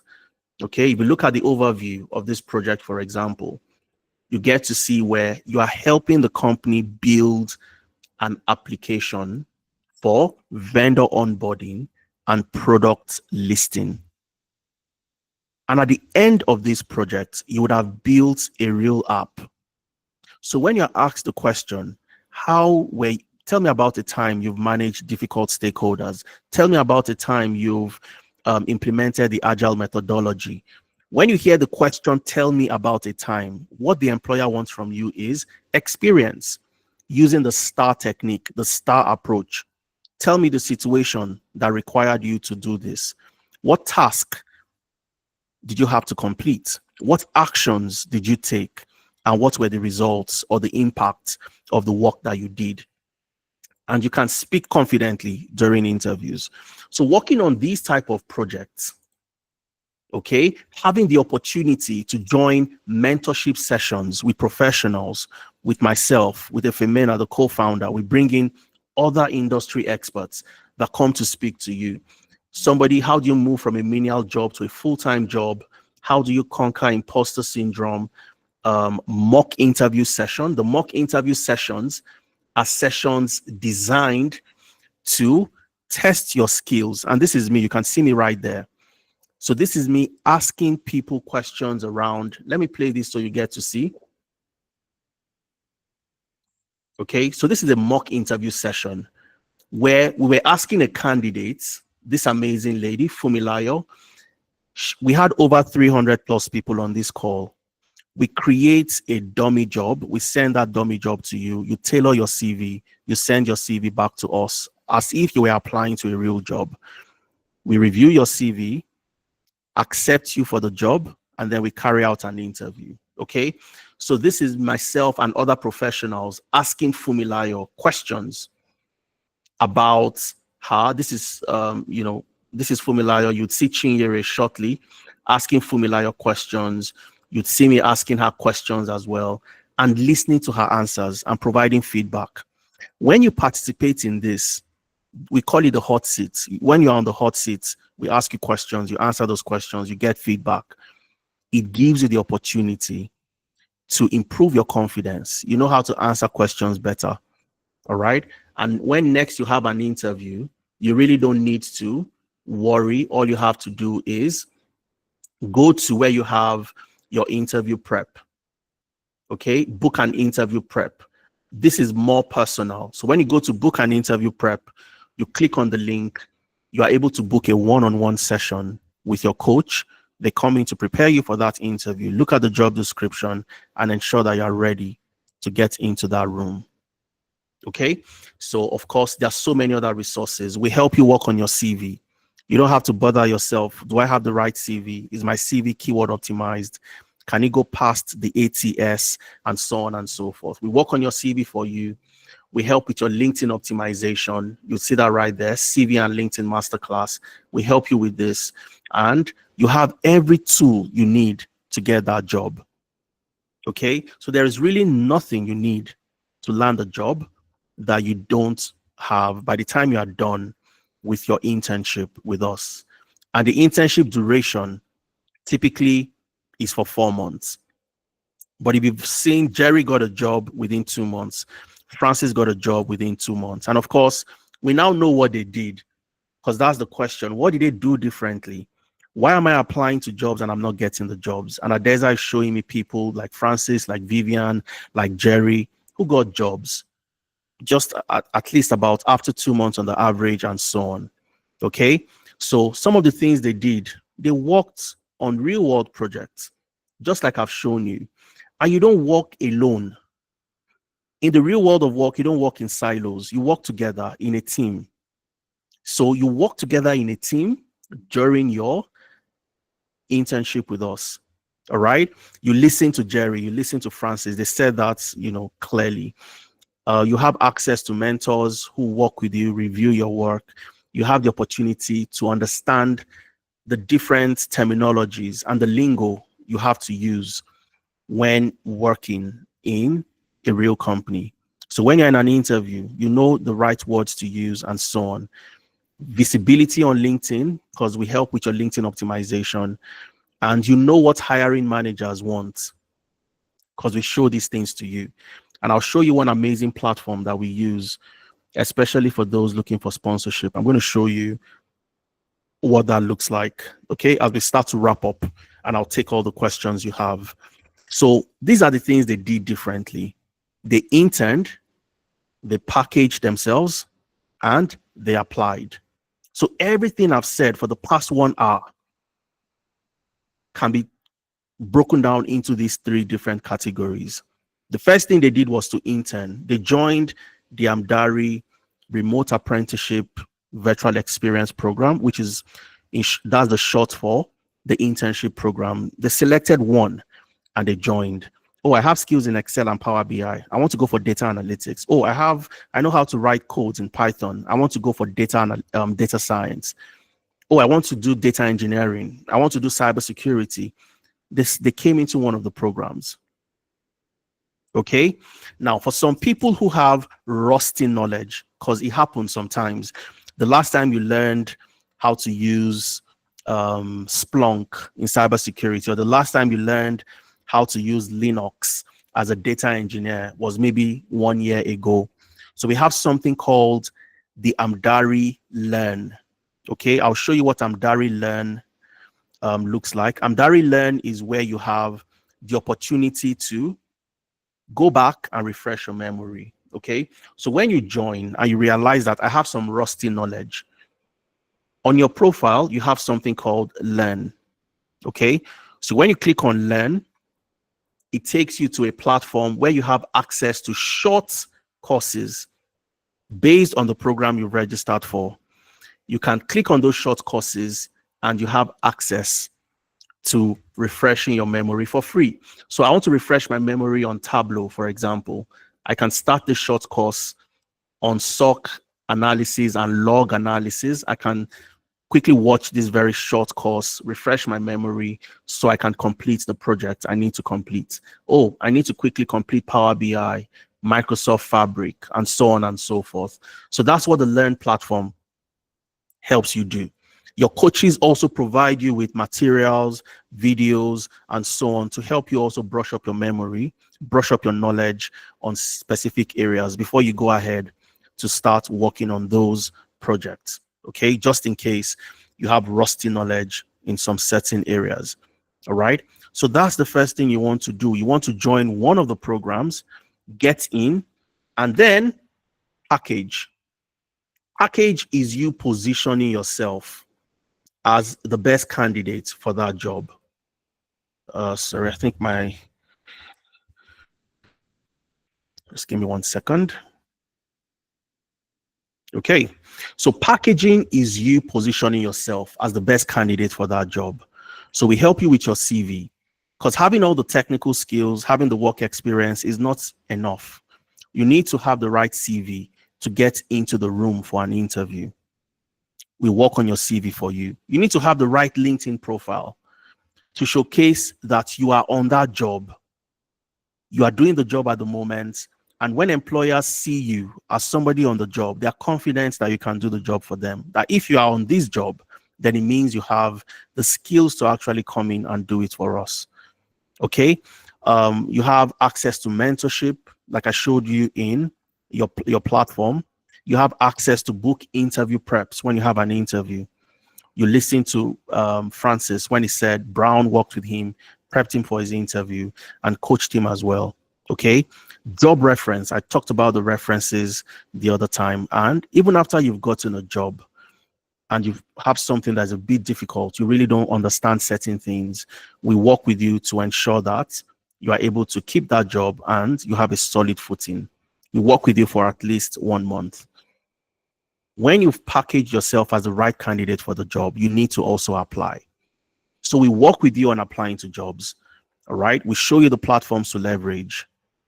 And we also send jobs to you on paid platforms. Now, for so many people looking to get sponsorship, and you're applying on every conventional job board, CV Library, you're applying on read.co.uk, you'll struggle to get opportunities that are exclusive. Where you have opportunities for sponsorship are on the paid job boards. Paid job boards. But most job seekers don't spend money to subscribe to job boards, and we understand that. Okay, you don't have a job, or maybe you are looking to transition, your money is already very tight for you. How do I then go pay for a job board? So what we do is at Amdari, we pay to those job boards, we have access to those job boards, and we send you jobs every single week. And let me show you what the one amazing job board that we use that is paid. Okay, so this is a paid job board that we use, and we send you the jobs, but it's absolutely fantastic. It's called UK Visa Jobs. All right, so I'm going to show you the platform very quickly. So the beauty about this is, being a part of Amdari, you don't need to go subscribe to this particular job board. We scrape the jobs, send them to you every week so you can apply. And these are jobs that are exclusively visa sponsorship jobs. Okay, so here you can see apply for students, graduates, and experienced hire jobs with visa sponsorship in the UK. Okay, so if I click on jobs, you have access to all the jobs. You can search by job type, experience level, and so on. Let's say I want to apply to a job as a business analyst, and I come in here and type business analyst.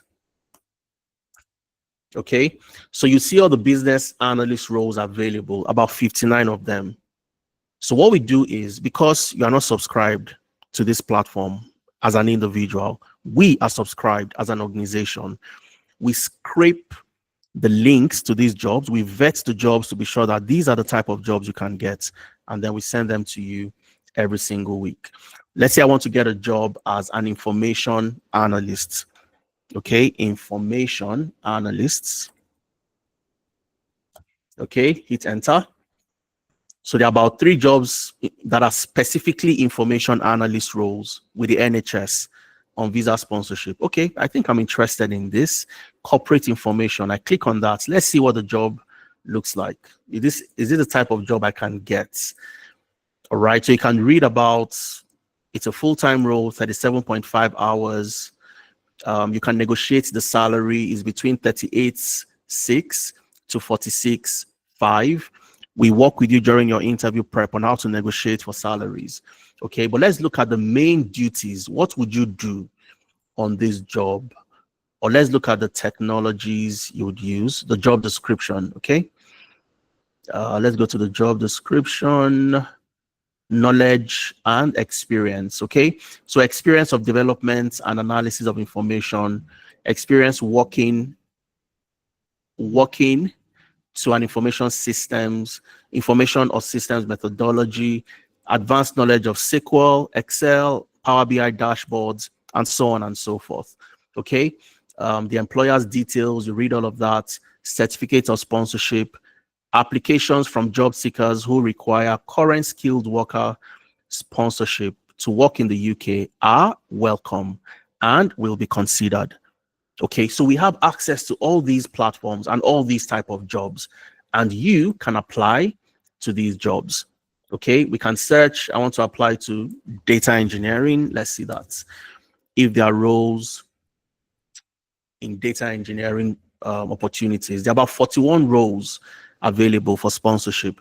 So we get these jobs, we send them to you, and that's what gives you an unfair advantage, because your contemporaries are applying on the normal conventional job boards where everybody else has access to those job boards, but you have access to exclusive job boards.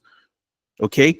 And looking at what those gentlemen did, and Vivian, the amazing lady, they interned, they packaged themselves, and they applied to jobs, having access to job boards that are not available to everyone.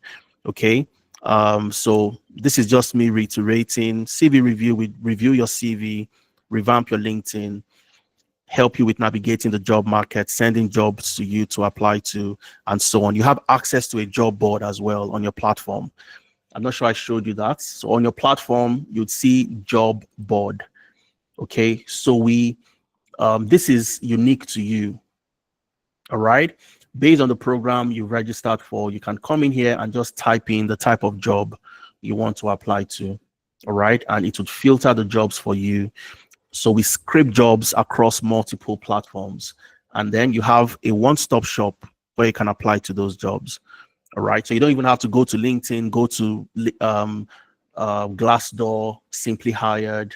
So these are the platforms we script the jobs from: LinkedIn, Simply Hired, Career Builder, Glassdoor, Wellfound, and so on. Okay. CV Library, read.co.uk. And you can just come in here, type the job title, and then you get access to the jobs. Okay. So that's what your platform looks like. Okay. You have mentorship. I showed you that already. Reference letter when you get a job, and they're doing their background check on the job support. I'm going to take a breather right here.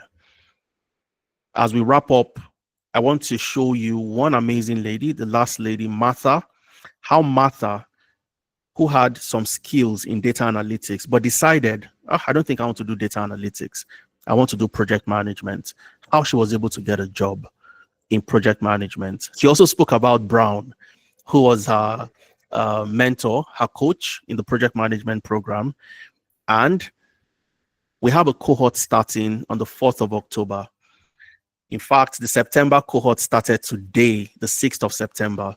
So every month we have a new cohort starting, work experience, internship, where you can come in, you work on these amazing projects, you build a portfolio, you have professionals that will guide and work with you through your journey for 4 months, 4 good months. And within the space of 4 months, because people ask this question a lot, how many projects can I complete in 4 months? So on the average, you complete one project in 3 weeks, depending on how fast you are, obviously. But typically, within the space of 4 months, you would have completed between 5 to 6 projects.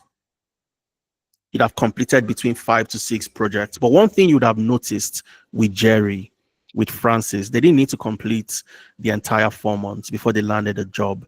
Because the moment you start putting your skills into practice, working on projects, you realize that the job is actually a lot closer. I'm more confident because I've used this and I can speak about it during an interview, and it showcases me as the best person, the best candidate for that job. All right. So the next cohorts next month starts on the 4th of October. And as usual, we have amazing discounts available for those getting in. The first 5 people who wants to start their work experience program on the 5th, on the 4th of October, I beg your pardon, we have slots for 5 people. All right. So I'm going to play Martha's video just for 2 minutes. We're going to take questions. Austin and Bamidele's hands have been up since the beginning of today's session, and I'm sure their hands are paining them already. But I'll come back to you to take your questions shortly. All right. So Martha got a job in project management. She was interested in data analytics initially because she had some data analytics skills, but she decided, I would like to try out project management because I also have project management skills, but let me gain experience so I can apply. Okay. So let's listen to Martha, and just for 2 minutes, and then I'll come back.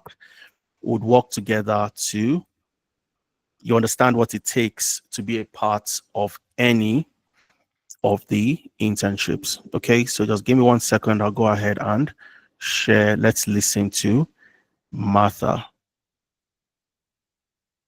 Okay, so I think I'll just simply just give me 1 second.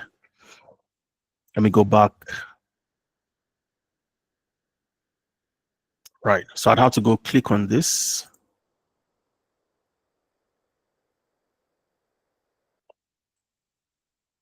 Okay, so as usual, I want to be sure you can all hear Martha.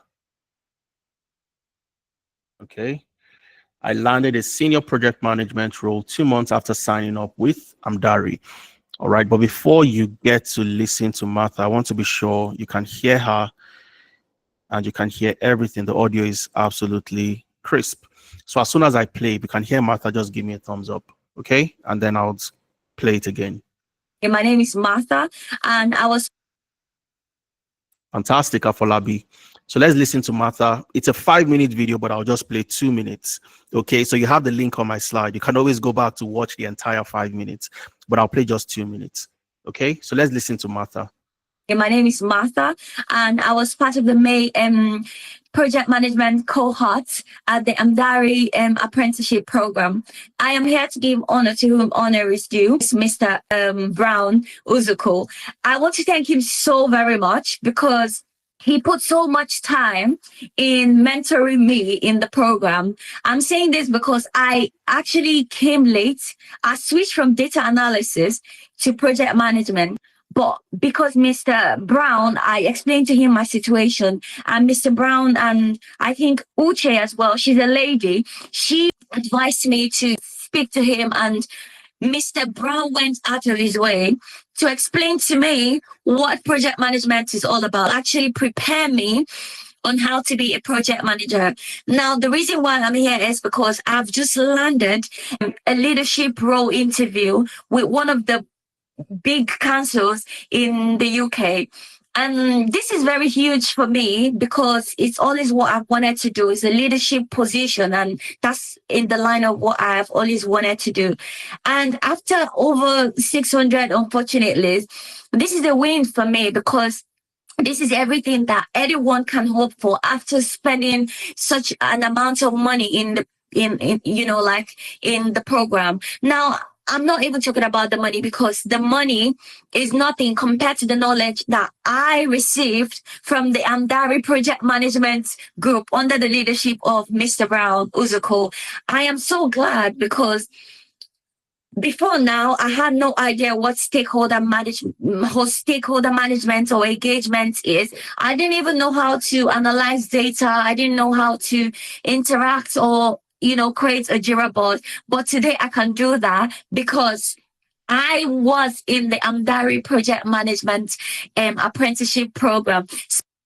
Okay, so I'm just going to stop at exactly 2 minutes because, of course, Martha went on and on and on.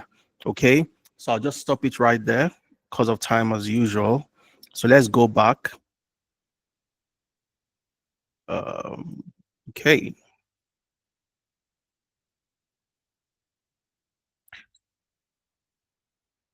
All right, so that's Martha's story. Okay, so what does it take to be a part of any of the work experience programs, any of the internships? Like Martha, if you're interested in project management, like Jerry, if you're interested in data analytics, and like Francis or like Vivian, if you're interested in data science, and so many, all the other programs, what does it take for you to get started? All right, so we have discounts for the first 5 people to get started. Okay, the next cohort starts on the 4th of October. So just about a month from now. Now, the original fee before the discounts is £500 for the 4-month internship.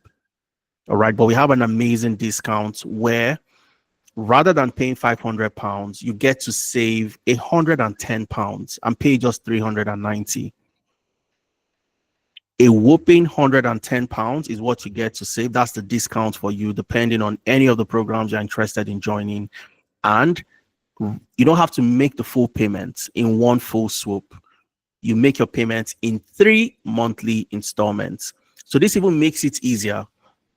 So you're paying £130 per month for 3 months to complete your £390 to be a part of any of the program. This is the amount you spend in 1 visit or 2 visits to Tesco.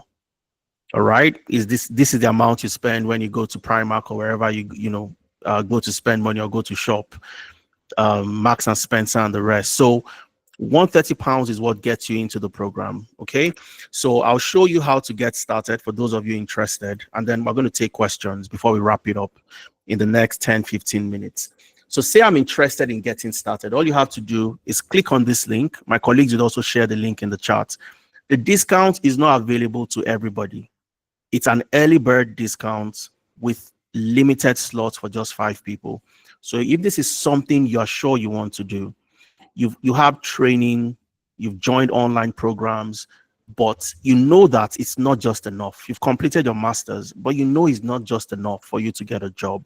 You need to show employers that you have the experience. You don't just have the knowledge, but you have the experience as well to land that job. The best place you want to gain that experience is at Amdari. And I'll show you some LinkedIn profiles on how that helps you position for the job. Okay. So if you click on that link, it's going to take you to this. It will take you to this particular platform called Mainstack. Let me just show you that very quickly. So it takes you to Mainstack. This is the payment page. So this is where you get to select the program you're interested in. You want to join the data analytics work experience for 4 months, data science for 4 months, data engineering, business analysis, project management, ethical hacking, SOC analyst, and so on and so forth. Okay. Say I want to get into data science, for example, I click on what? Secure your internship. All right. So if you click on that, what happens? I'll show you what happens, and then I'll walk you through how you can go ahead to make payments. Okay. See, I'm interested in, let's say, data science or data engineering. Click on secure your internship. You'd see the discounted fee, £390. So once we have 5 people registered, the discount goes off and it goes back to £500. Okay. So I want to make payments in one time. You can make a one-time payment, 2 monthly payments, or 3 installments. So if I select 3 monthly payments and I click on secure internship, you'd see the timeline of how you make your payment. Your first payment will be due today, which means you secure your slots. The next would be due on the 6th of October and the final in November. So you start October, November, December. By January, you are done with your internship. And usually, before you are even done, what happens? You likely would have gotten numerous opportunities and professionals to work with you. All right. So if I click on secure, enter my full name, enter my email, Adeza@Amdari.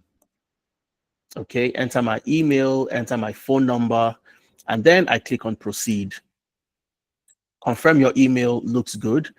Enter your credits, debit card details, and by the time you are done with this, you get automatically redirected into a registration form. So once you confirm and make payment, and your payment is confirmed, you receive a confirmation email to the email that you've provided. And you also get automatically redirected to a registration form. And I'll show you what that registration form looks like. But just in case you don't fill the registration form immediately, you'd also get the link sent into your email. All right. So we have cohorts every single month. For those of you that maybe you have commitments in October, you want to start in November, but take advantage of the discount. You can actually do that.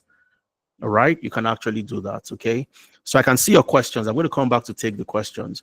So when you get this, you enter your name, your first name, your last name, your email, country of residence, you enter that, current status, are you a student, recent graduate, unemployed, career switcher, are you returning to work, and so on. You select that, you enter your phone number.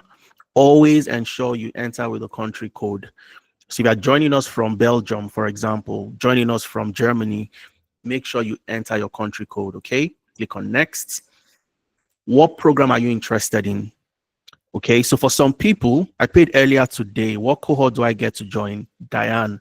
That totally depends on you, Diane. Okay, so you can still join the September cohort because they just started today. So today was more of onboarding, getting you warmed up into the program. You really haven't done much yet. All right. So you can start with the 6th of September cohort if you made payment today. All right. For those that would like to join September cohorts, there's still that opportunity for you. Okay. Or you can join the October cohorts. All right. You select the program you're interested in, data engineering and all of that. Upload a screenshot of your payments, fill all the details, click on yes. Your internship is for 4 months. Click on yes, click on next. You can start 4th of October, 8th of September, select any of these options. How did you find out about us? Oh, I joined a DESA session, or I found out on Instagram or on Facebook or on LinkedIn. All right. And when you're done, what influenced your decision to register for the Amdari Remote Apprenticeship Virtual Experience Program? I loved the session Adeza took. It seems like what I want to do. I really want to get a job. So whatever reason, whatever influenced you to join, you enter that and then you submit. So when you submit, we get all your details and we organize for you to get started on the dates that you selected. Okay, so for Diane, if you want to start September instead of in October because you made payment today, respond to any of the emails you received from us, or you can simply call us on any of these numbers. Okay, call us on any of these numbers. If you interacted with anybody before you signed up, just speak to that person and let them know, hey, I would like to join September. I don't want to wait till October. I'm really interested in starting now, and would organize that for you as well. Okay, so I'm going to take a breather right now. I'll take questions in the chat first of all, and then I'll come back to take questions from those who have their hands up and want to unmute themselves. Afolabi is asking, let me see. Okay, I have so many questions here. Emmanuel is saying, what happens after 4 months of the internship and I have not landed a job? Is there room for continuous work? Absolutely, Emmanuel. So when you are on the platform, let me show you this very quickly. When you're on the platform, okay, let me find that page. Just give me 1 second. Yes.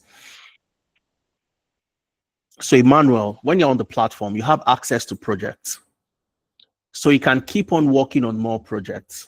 Okay, you have access to projects. Here you have to, first of all, you design a learning plan after the internship if you want to do that. Okay, you have access to multiple projects, all projects. You can work on these projects for a period of time. Okay, but the beauty about you not getting a job, you're not left alone, you're not thrown away. No, you're still part of the community. And in our community, you always have access to myself, access to Efemina, access to your coaches. You can ask questions and so on and so forth. You are still on the platform, both on your internship platform right here and also in your platform where you have all your projects. So when new jobs are posted, you have access to those jobs. You keep on applying. All right. If you have, sessions coming up and they're uploaded here, you have access to also join those sessions. So you are still part of a community where you have amazing support system, access to amazing resources that would make you get that job a lot faster. I hope I answered your question, Emmanuel. So you don't leave, you're not just out of the community completely. You still stay part of the community and have access to amazing resources to help you land the job. Because there are some people that, not everybody gets jobs in 2 months or 3 months. For some, it takes 4 or 5 months, depending. But all the things you need to ensure that you know what to do. That's the reason why Amdari exists. Okay, so let me see more questions from Afolabi. Afolabi is saying, Titilayo is saying, what if one does not have any data analytics experience? If you don't have any experience, no tools, you don't know how to use any tool, you have to go learn. That's the first thing you need to do. Because for you to work or get a job or intern, you need to have some, baseline knowledge. All right. You need to maybe, I know how to use Excel and Power BI. I don't know SQL. Then you can use the Learn platform to start building yourself up on SQL. So you can work on projects that requires Power BI and maybe Tableau or Excel with the tools that you already know how to use. But say you have no knowledge, no skill, no tool at all, Titilayo, you'd have to go acquire those skills first of all. All right. We can recommend you to our sister company where you can go to, learn, and then you come back when you're done to join the internship. Ola Tijani is asking if Amdari actually offer what Adeza has been explaining. I can say in the right hand, absolutely, Tijani. You work with the best professionals within the tech ecosystem to help you make that transition. Is GRC synonymous to cybersecurity? Absolutely. GRC, Afolabi, means governance, risk, and compliance. Okay, and let me tell you what these professionals do. GRC professionals. When you go into an organization as a new employee, you have access control to get into the building and outside the building.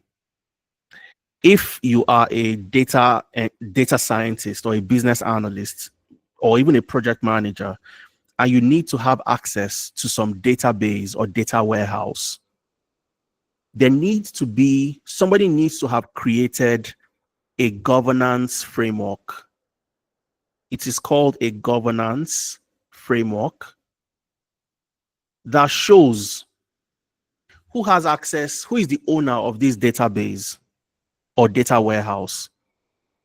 How do you, as a new employee, Afolabi, how do you gain access to this data warehouse? So probably the framework requires that you have to apply to your line manager, maybe through sending an email, or maybe there's a platform where you apply. I need access to this data warehouse. Your line manager approves, and it goes to the head of IT. Maybe the head of IT is the owner of the data warehouse. The head of IT then approves that, okay, since your line manager has approved, then they approve, they give you your username, they give you your password.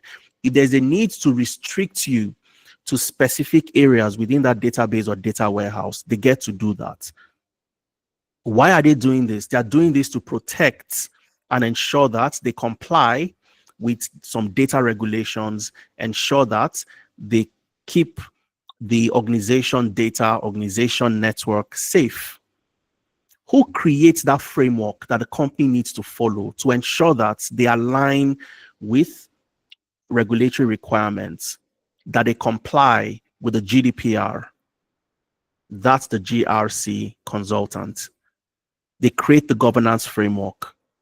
They audit the process within the organization to ensure that the organization complies with regulatory standards and regulatory requirements. Okay, and they also ensure that they help the organization identify risk, potential risk, and come up with mitigating strategies to ensure that the company doesn't go into those potential pitfalls. So that's pretty much what a GRC professional would do. And it is a subset within the cybersecurity career path. I hope I answered that question, Afolabi.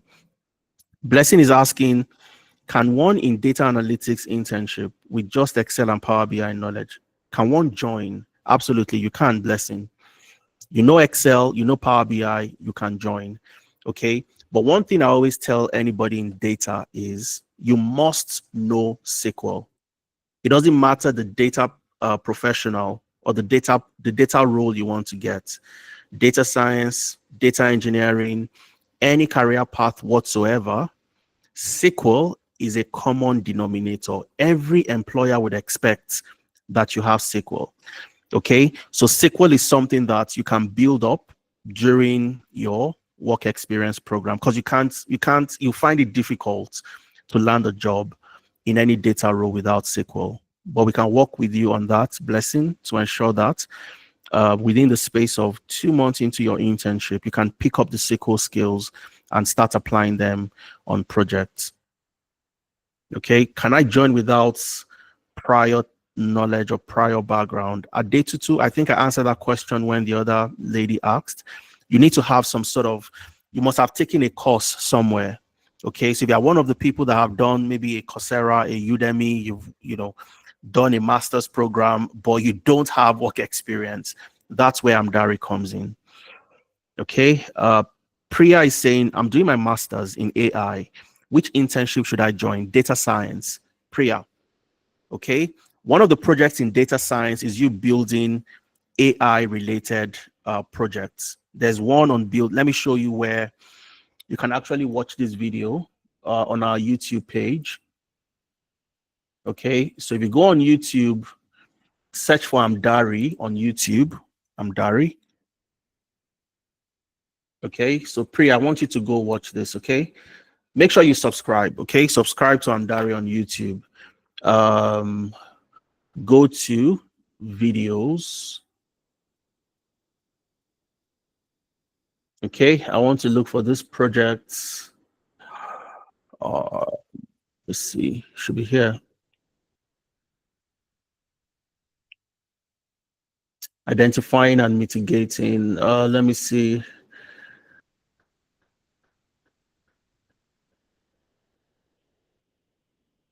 Okay, it should be on that shorts. Sorry, it should be on that shorts somewhere. Okay, I'm not sure I can find it right now, but I'm going to look for that. Okay, so that's it right here. Okay, let me open this. So Priya, this is a project completed in data science. Okay, I don't want to play the video just so that, you know, we don't take too much time. But here you would build a university course advisor.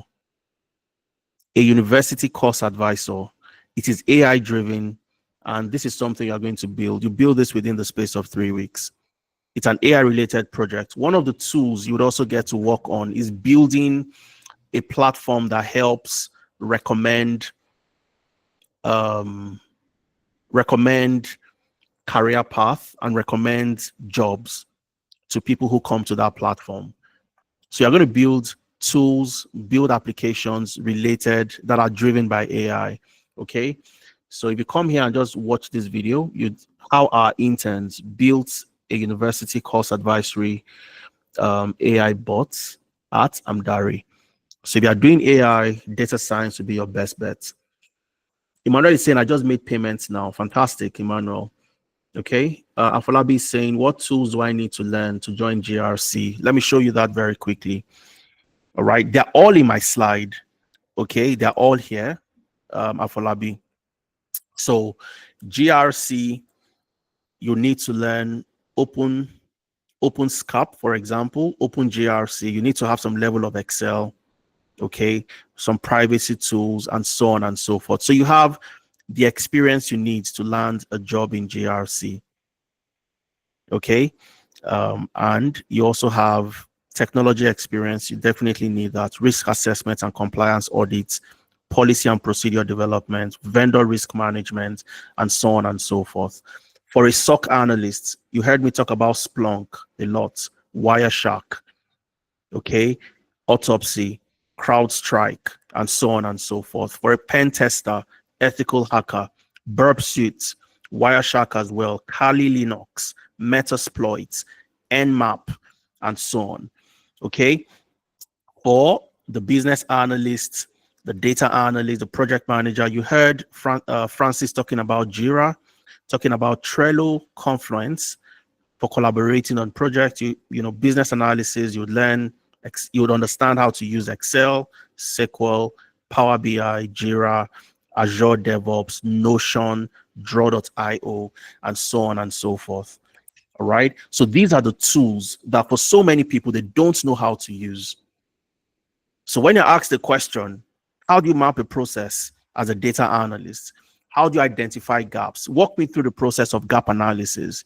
You start to wonder exactly what they're talking about because you've never done it before. Okay. So that's the advantage. And as we start to wrap up, I want to show you the importance of having amazing LinkedIn profile. Okay, let's go on LinkedIn very quickly.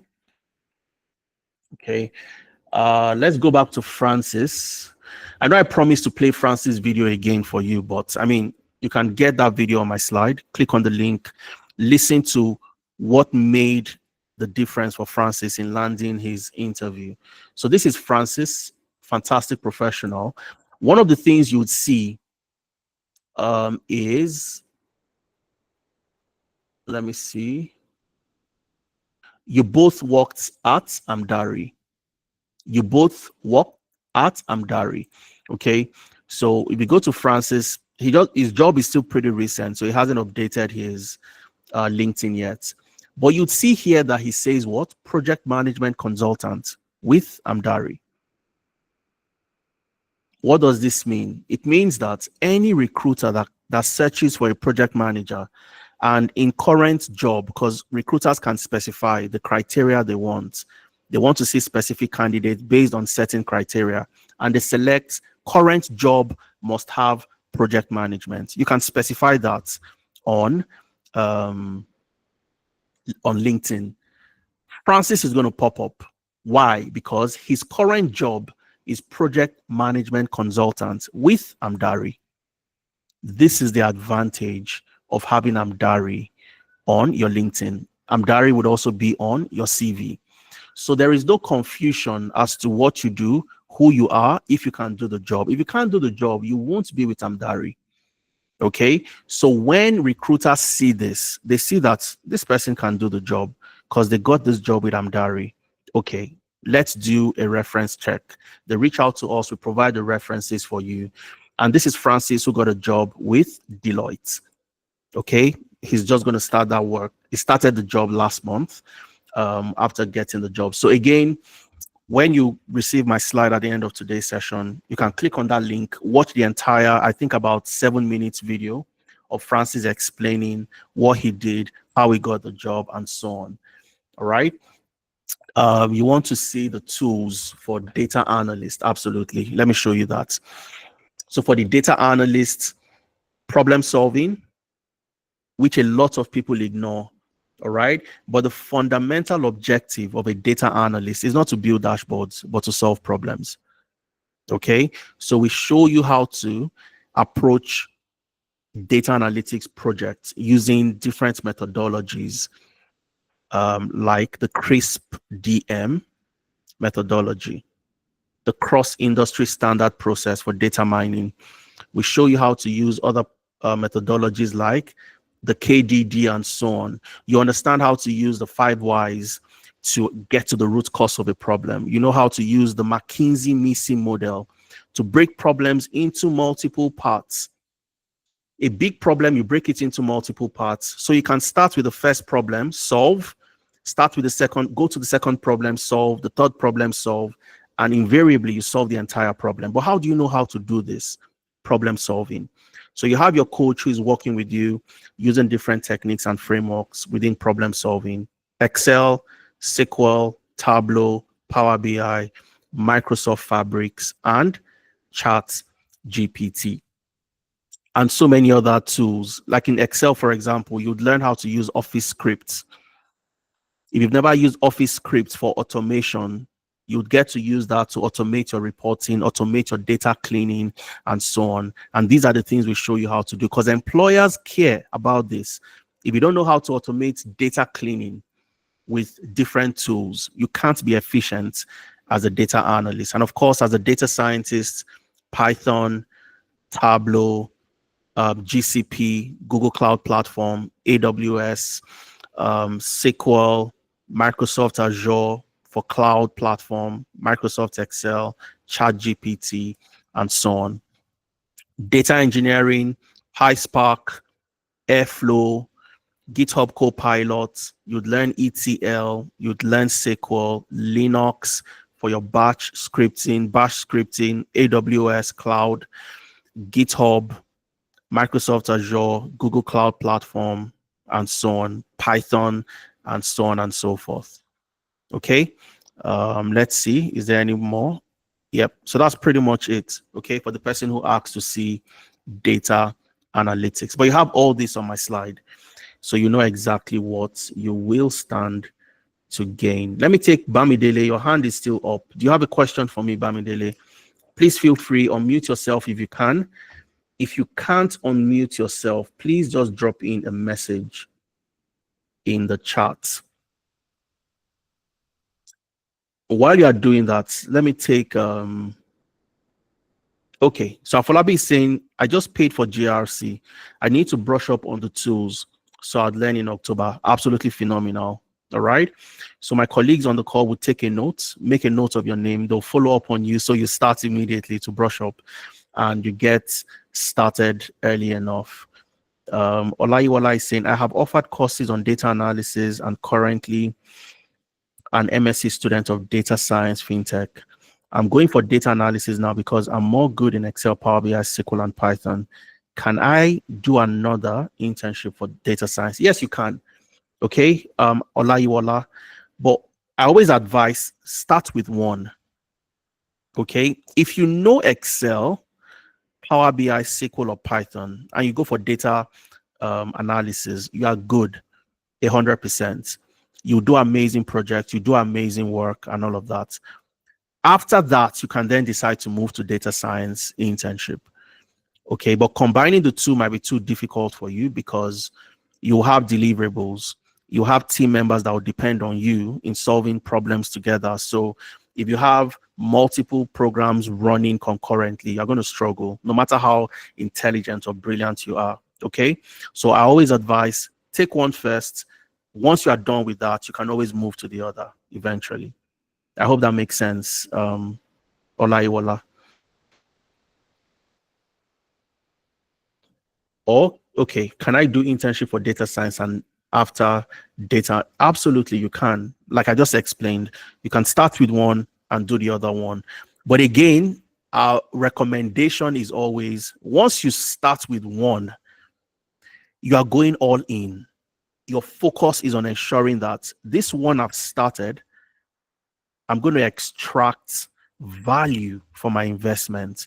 So you're not completing that to immediately start another one. You can do that, but our focus and our work with you would be to complete that one and get a job.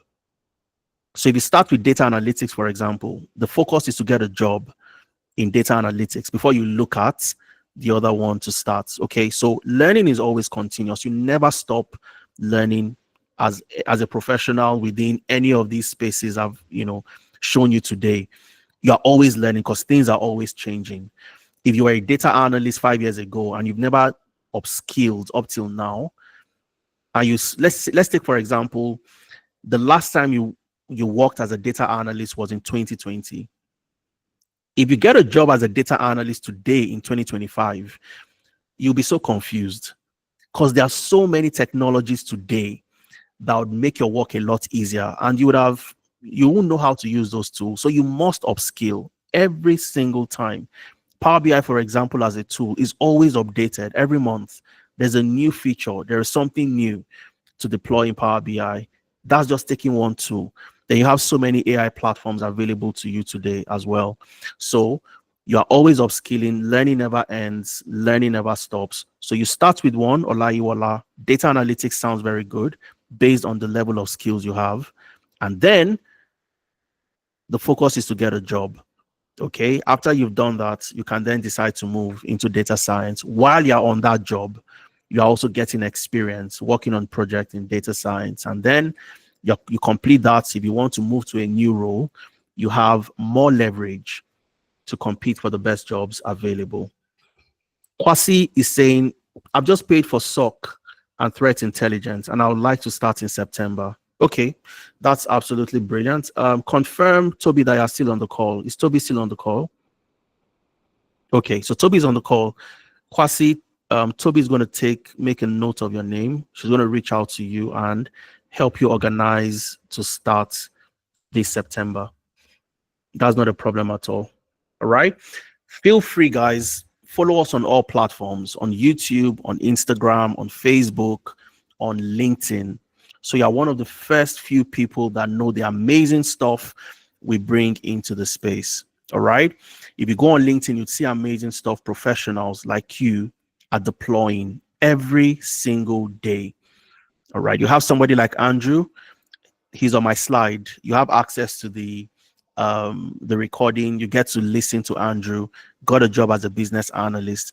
You get to listen to Timmy, got a job as a cybersecurity analyst. You get to listen to Solomon, got a job in data engineering, and so many other professionals. There's so many testimonials on my video. I can't just play every single one of them. All right. So I'm going to call it a day at this point. We spent about 2 hours. Hello, sorry, I asked a question on the chat, but I Okay. can just say the question now. So I have Go like ahead. intermediate knowledge in like Python, SQL, and I have a degree in data sciences where I did some AI project and stuff, like some grad projects. If I want to Okay. join the internship, like what paths would you realistically think would be best for me? Analyst, scientist, engineering, which one do you like? I'm a bit like conflicted as to what paths I should follow in terms of I Yeah. don't know any BI tool actually. I don't know any No BI BI tool. tool. So I, No I, I BI don't I don't tool. know any BI tool. I don't know any. But Okay. I think I have intermediate knowledge of Python. I have Okay. intermediate knowledge of SQL. Mm-hmm. I What else? I know them. I know them pandas. My project was a RAG project. I did the Okay. entire full stack thing with React and everything, and then I used like different technology. I did like graph database stuff, graph database, some Okay. vector database, and did Okay. a full stack project, Python backend, front end React. That was the Okay. project I did for my masters, right? Okay. And I mean, I have very good knowledge of Python. I can pretty much do anything with Python. Fantastic. Yeah, Brilliant, Momo. So one question for you. What was your master's? It was in what data specific? science, data What science. I was it was data in science data masters. science. Yes. Okay. All right. Because the reason why I asked that question is I always like for professionals to have some sort of connection to either something they've done before in the past or the education they've just completed. So you can always use that as bragging rights when you get into the room during an interview. So when you ask the question, tell me about yourself, and you're introducing yourself, starting from your skills, your experience, your achievements, and your type of person, you can speak to that level where they get to understand that. You can start by saying, my name is Momo. I have skills in the use of Python, SQL, and databases. I have a master's in data science from the University of this. And then you move to your experience. Okay, I have 1 year experience or 2 years experience working with Amdari. One of the things I did while working with Amdari was to build an end-to-end data pipeline and deploy the machine learning model.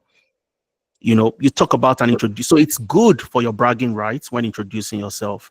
Okay. And the fact that you know Python, the fact you know SQL, you worked on the project you said you worked on, which sounds good. My recommendation for you would be to go for data science. All right, thank you very much. I already registered for the science track. I just wanted Okay. like a confirmation too. That's I fantastic. started my course today, which is like Okay, September brilliant. 6th. Yeah, thank you very much for that. It's a pleasure anytime. Okay, Victoria, I have a question for you. Yes, please. I would like you Go to ahead. please speak on the structure of the internship.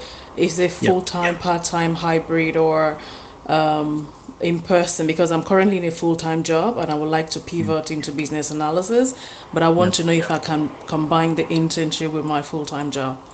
Yeah. All right. That's a brilliant question. I think I'm echoing Victoria. Okay. So that's a brilliant question. The structure of the internship is designed in a way that it doesn't matter if you have a job at the moment or you work during weekends, there is always a schedule that would meet your current reality or your current schedule. So the time is usually not fixed on when you have your drop-ins and your stand-ups. And the reason why the time is not fixed categorically is because of somebody like Victoria, who probably maybe closed from work a little bit late or closes from work at a specific time. So you agree with your coach. And based on your own specific realities, your coaches can also make concessions for you. So if general stand-up, general drop-in sessions are around, let's say, 7 p.m. every 2 days, or 7 p.m. twice in a week, depending on the peculiarity of the group, you can then decide to say, 7 p.m. Perhaps would not work for me on Mondays. I would prefer this particular time on this particular day. And you can have that conversation with your coach and they make the concession. They would go out of their way to ensure that they accommodate your own specific schedule. All right. So at the end of the day, what you do is you don't need to come into a physical office. You don't need to be in a physical location. You work remotely. The same way we've joined a call today. You have the opportunity to interact with your team members, your coach, and you get to work and solve problems together. So you find yourself in subgroups. Victoria, Tomiwa, and Elizabeth, maybe in the same group. You're working on a particular task together. And at the end of the day, you do your reporting at a specific time agreed with your coaches. Okay. So it could be twice in a week, 3 times in a week. You join a group, a WhatsApp group as well, apart from your platform that I showed you earlier. You have a WhatsApp group for ease of communication. So say you're working on something, you have a question, you need to ask your coach, oh, I'm doing this. There's a stumbling block. You can always book something called Clarity. Let me show you that one more time. Or you can simply just send a message in your group. And then, so you'd see this right here. Let me show you. Okay, so you can book an interview prep right here. Okay, book an interview prep, and somewhere you'd see where you have ask me anything, an ask me anything session, or for you to book a clarity session as well. Okay, I think, yeah, for you to book a clarity session. So you can always ask questions at any point in time when working on something and you find it a bit confusing. So from your WhatsApp for ease of communication, to your platform where you can book sessions with your coach, to your drop-in sessions, you have a flexible work schedule. It doesn't matter if you work full-time, you still have the opportunity to get the best value out of the program. Okay. I don't know if that helps to answer your question. Very helpful. Very helpful. Thank you so much. It's a pleasure anytime. That was a brilliant question. Thanks for that. Let me see. Does this internship come with a certificate references? Yes, it does. Oh, I think, Tomiwa, you must have joined a bit late because I spoke about every single thing you asked. From the CV, we work on your CV for you. We give you references to. It also does come with a certificate.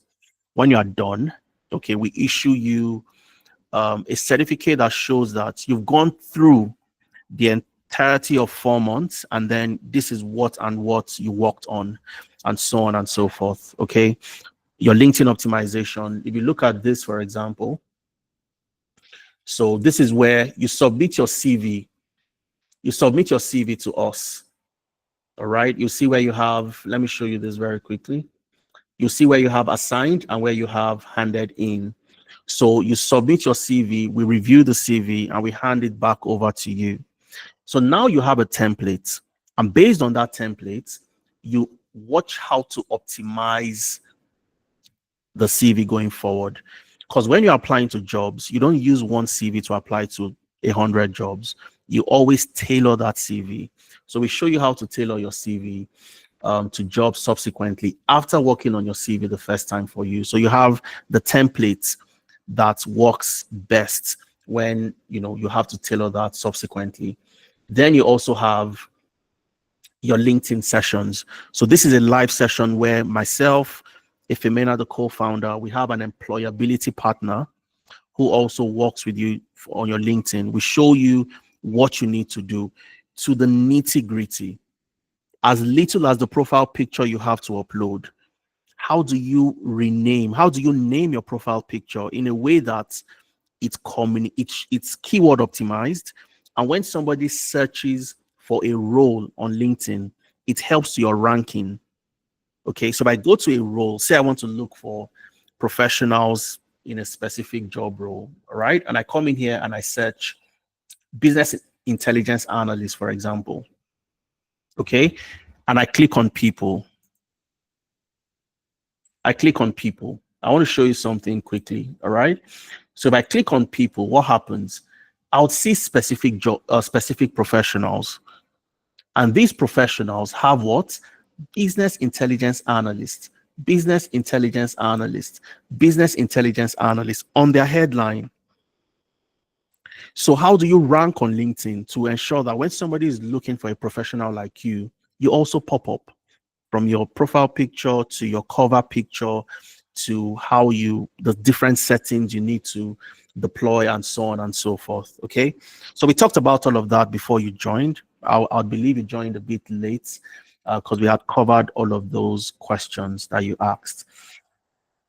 From October till next year, will the price change? Most likely the price will change before January 2026. Tomiwa is asking. This is a discount, so the price is even going to change this month. Okay, so if you're one of the first 5 to register, like Paul registered, said he registered, Afolabi said he's registered, you get the discounted fee of £390, £130 per month for 3 months. If you miss that discount, the discounted slot, it goes back to £500. And going into the new year 2026, it's also going to increase from £500 to a fee that hasn't been determined yet. All right, so I'm going to call it a day at this point. If you got value for your time today, okay, so for those of you that joined us today, you had an amazing time, you got value for your time, type in a yes into the chat before we call it a day. Just type in a yes, so I know you got value for your time. Diane, fantastic. Blessing, Afolabi, Emmanuel. So always remember, you join the internship, even if you're not joining us yet, perhaps you join in the future. Whenever you go ahead to apply to jobs, remember, don't look at things from your perspective. Look at things from the employer's perspective. What do they want from you? Go back to all the things we've discussed today, and trust me, you'd start to see the difference eventually. All right. Thank you very much, guys. Follow us across all platforms. Keep in touch, and I'd love to see you start and work with you. Starting from the 4th of October, and for those of you joining this September. Cheers, everyone. Have an amazing weekend. And until we see again in another session, cheers.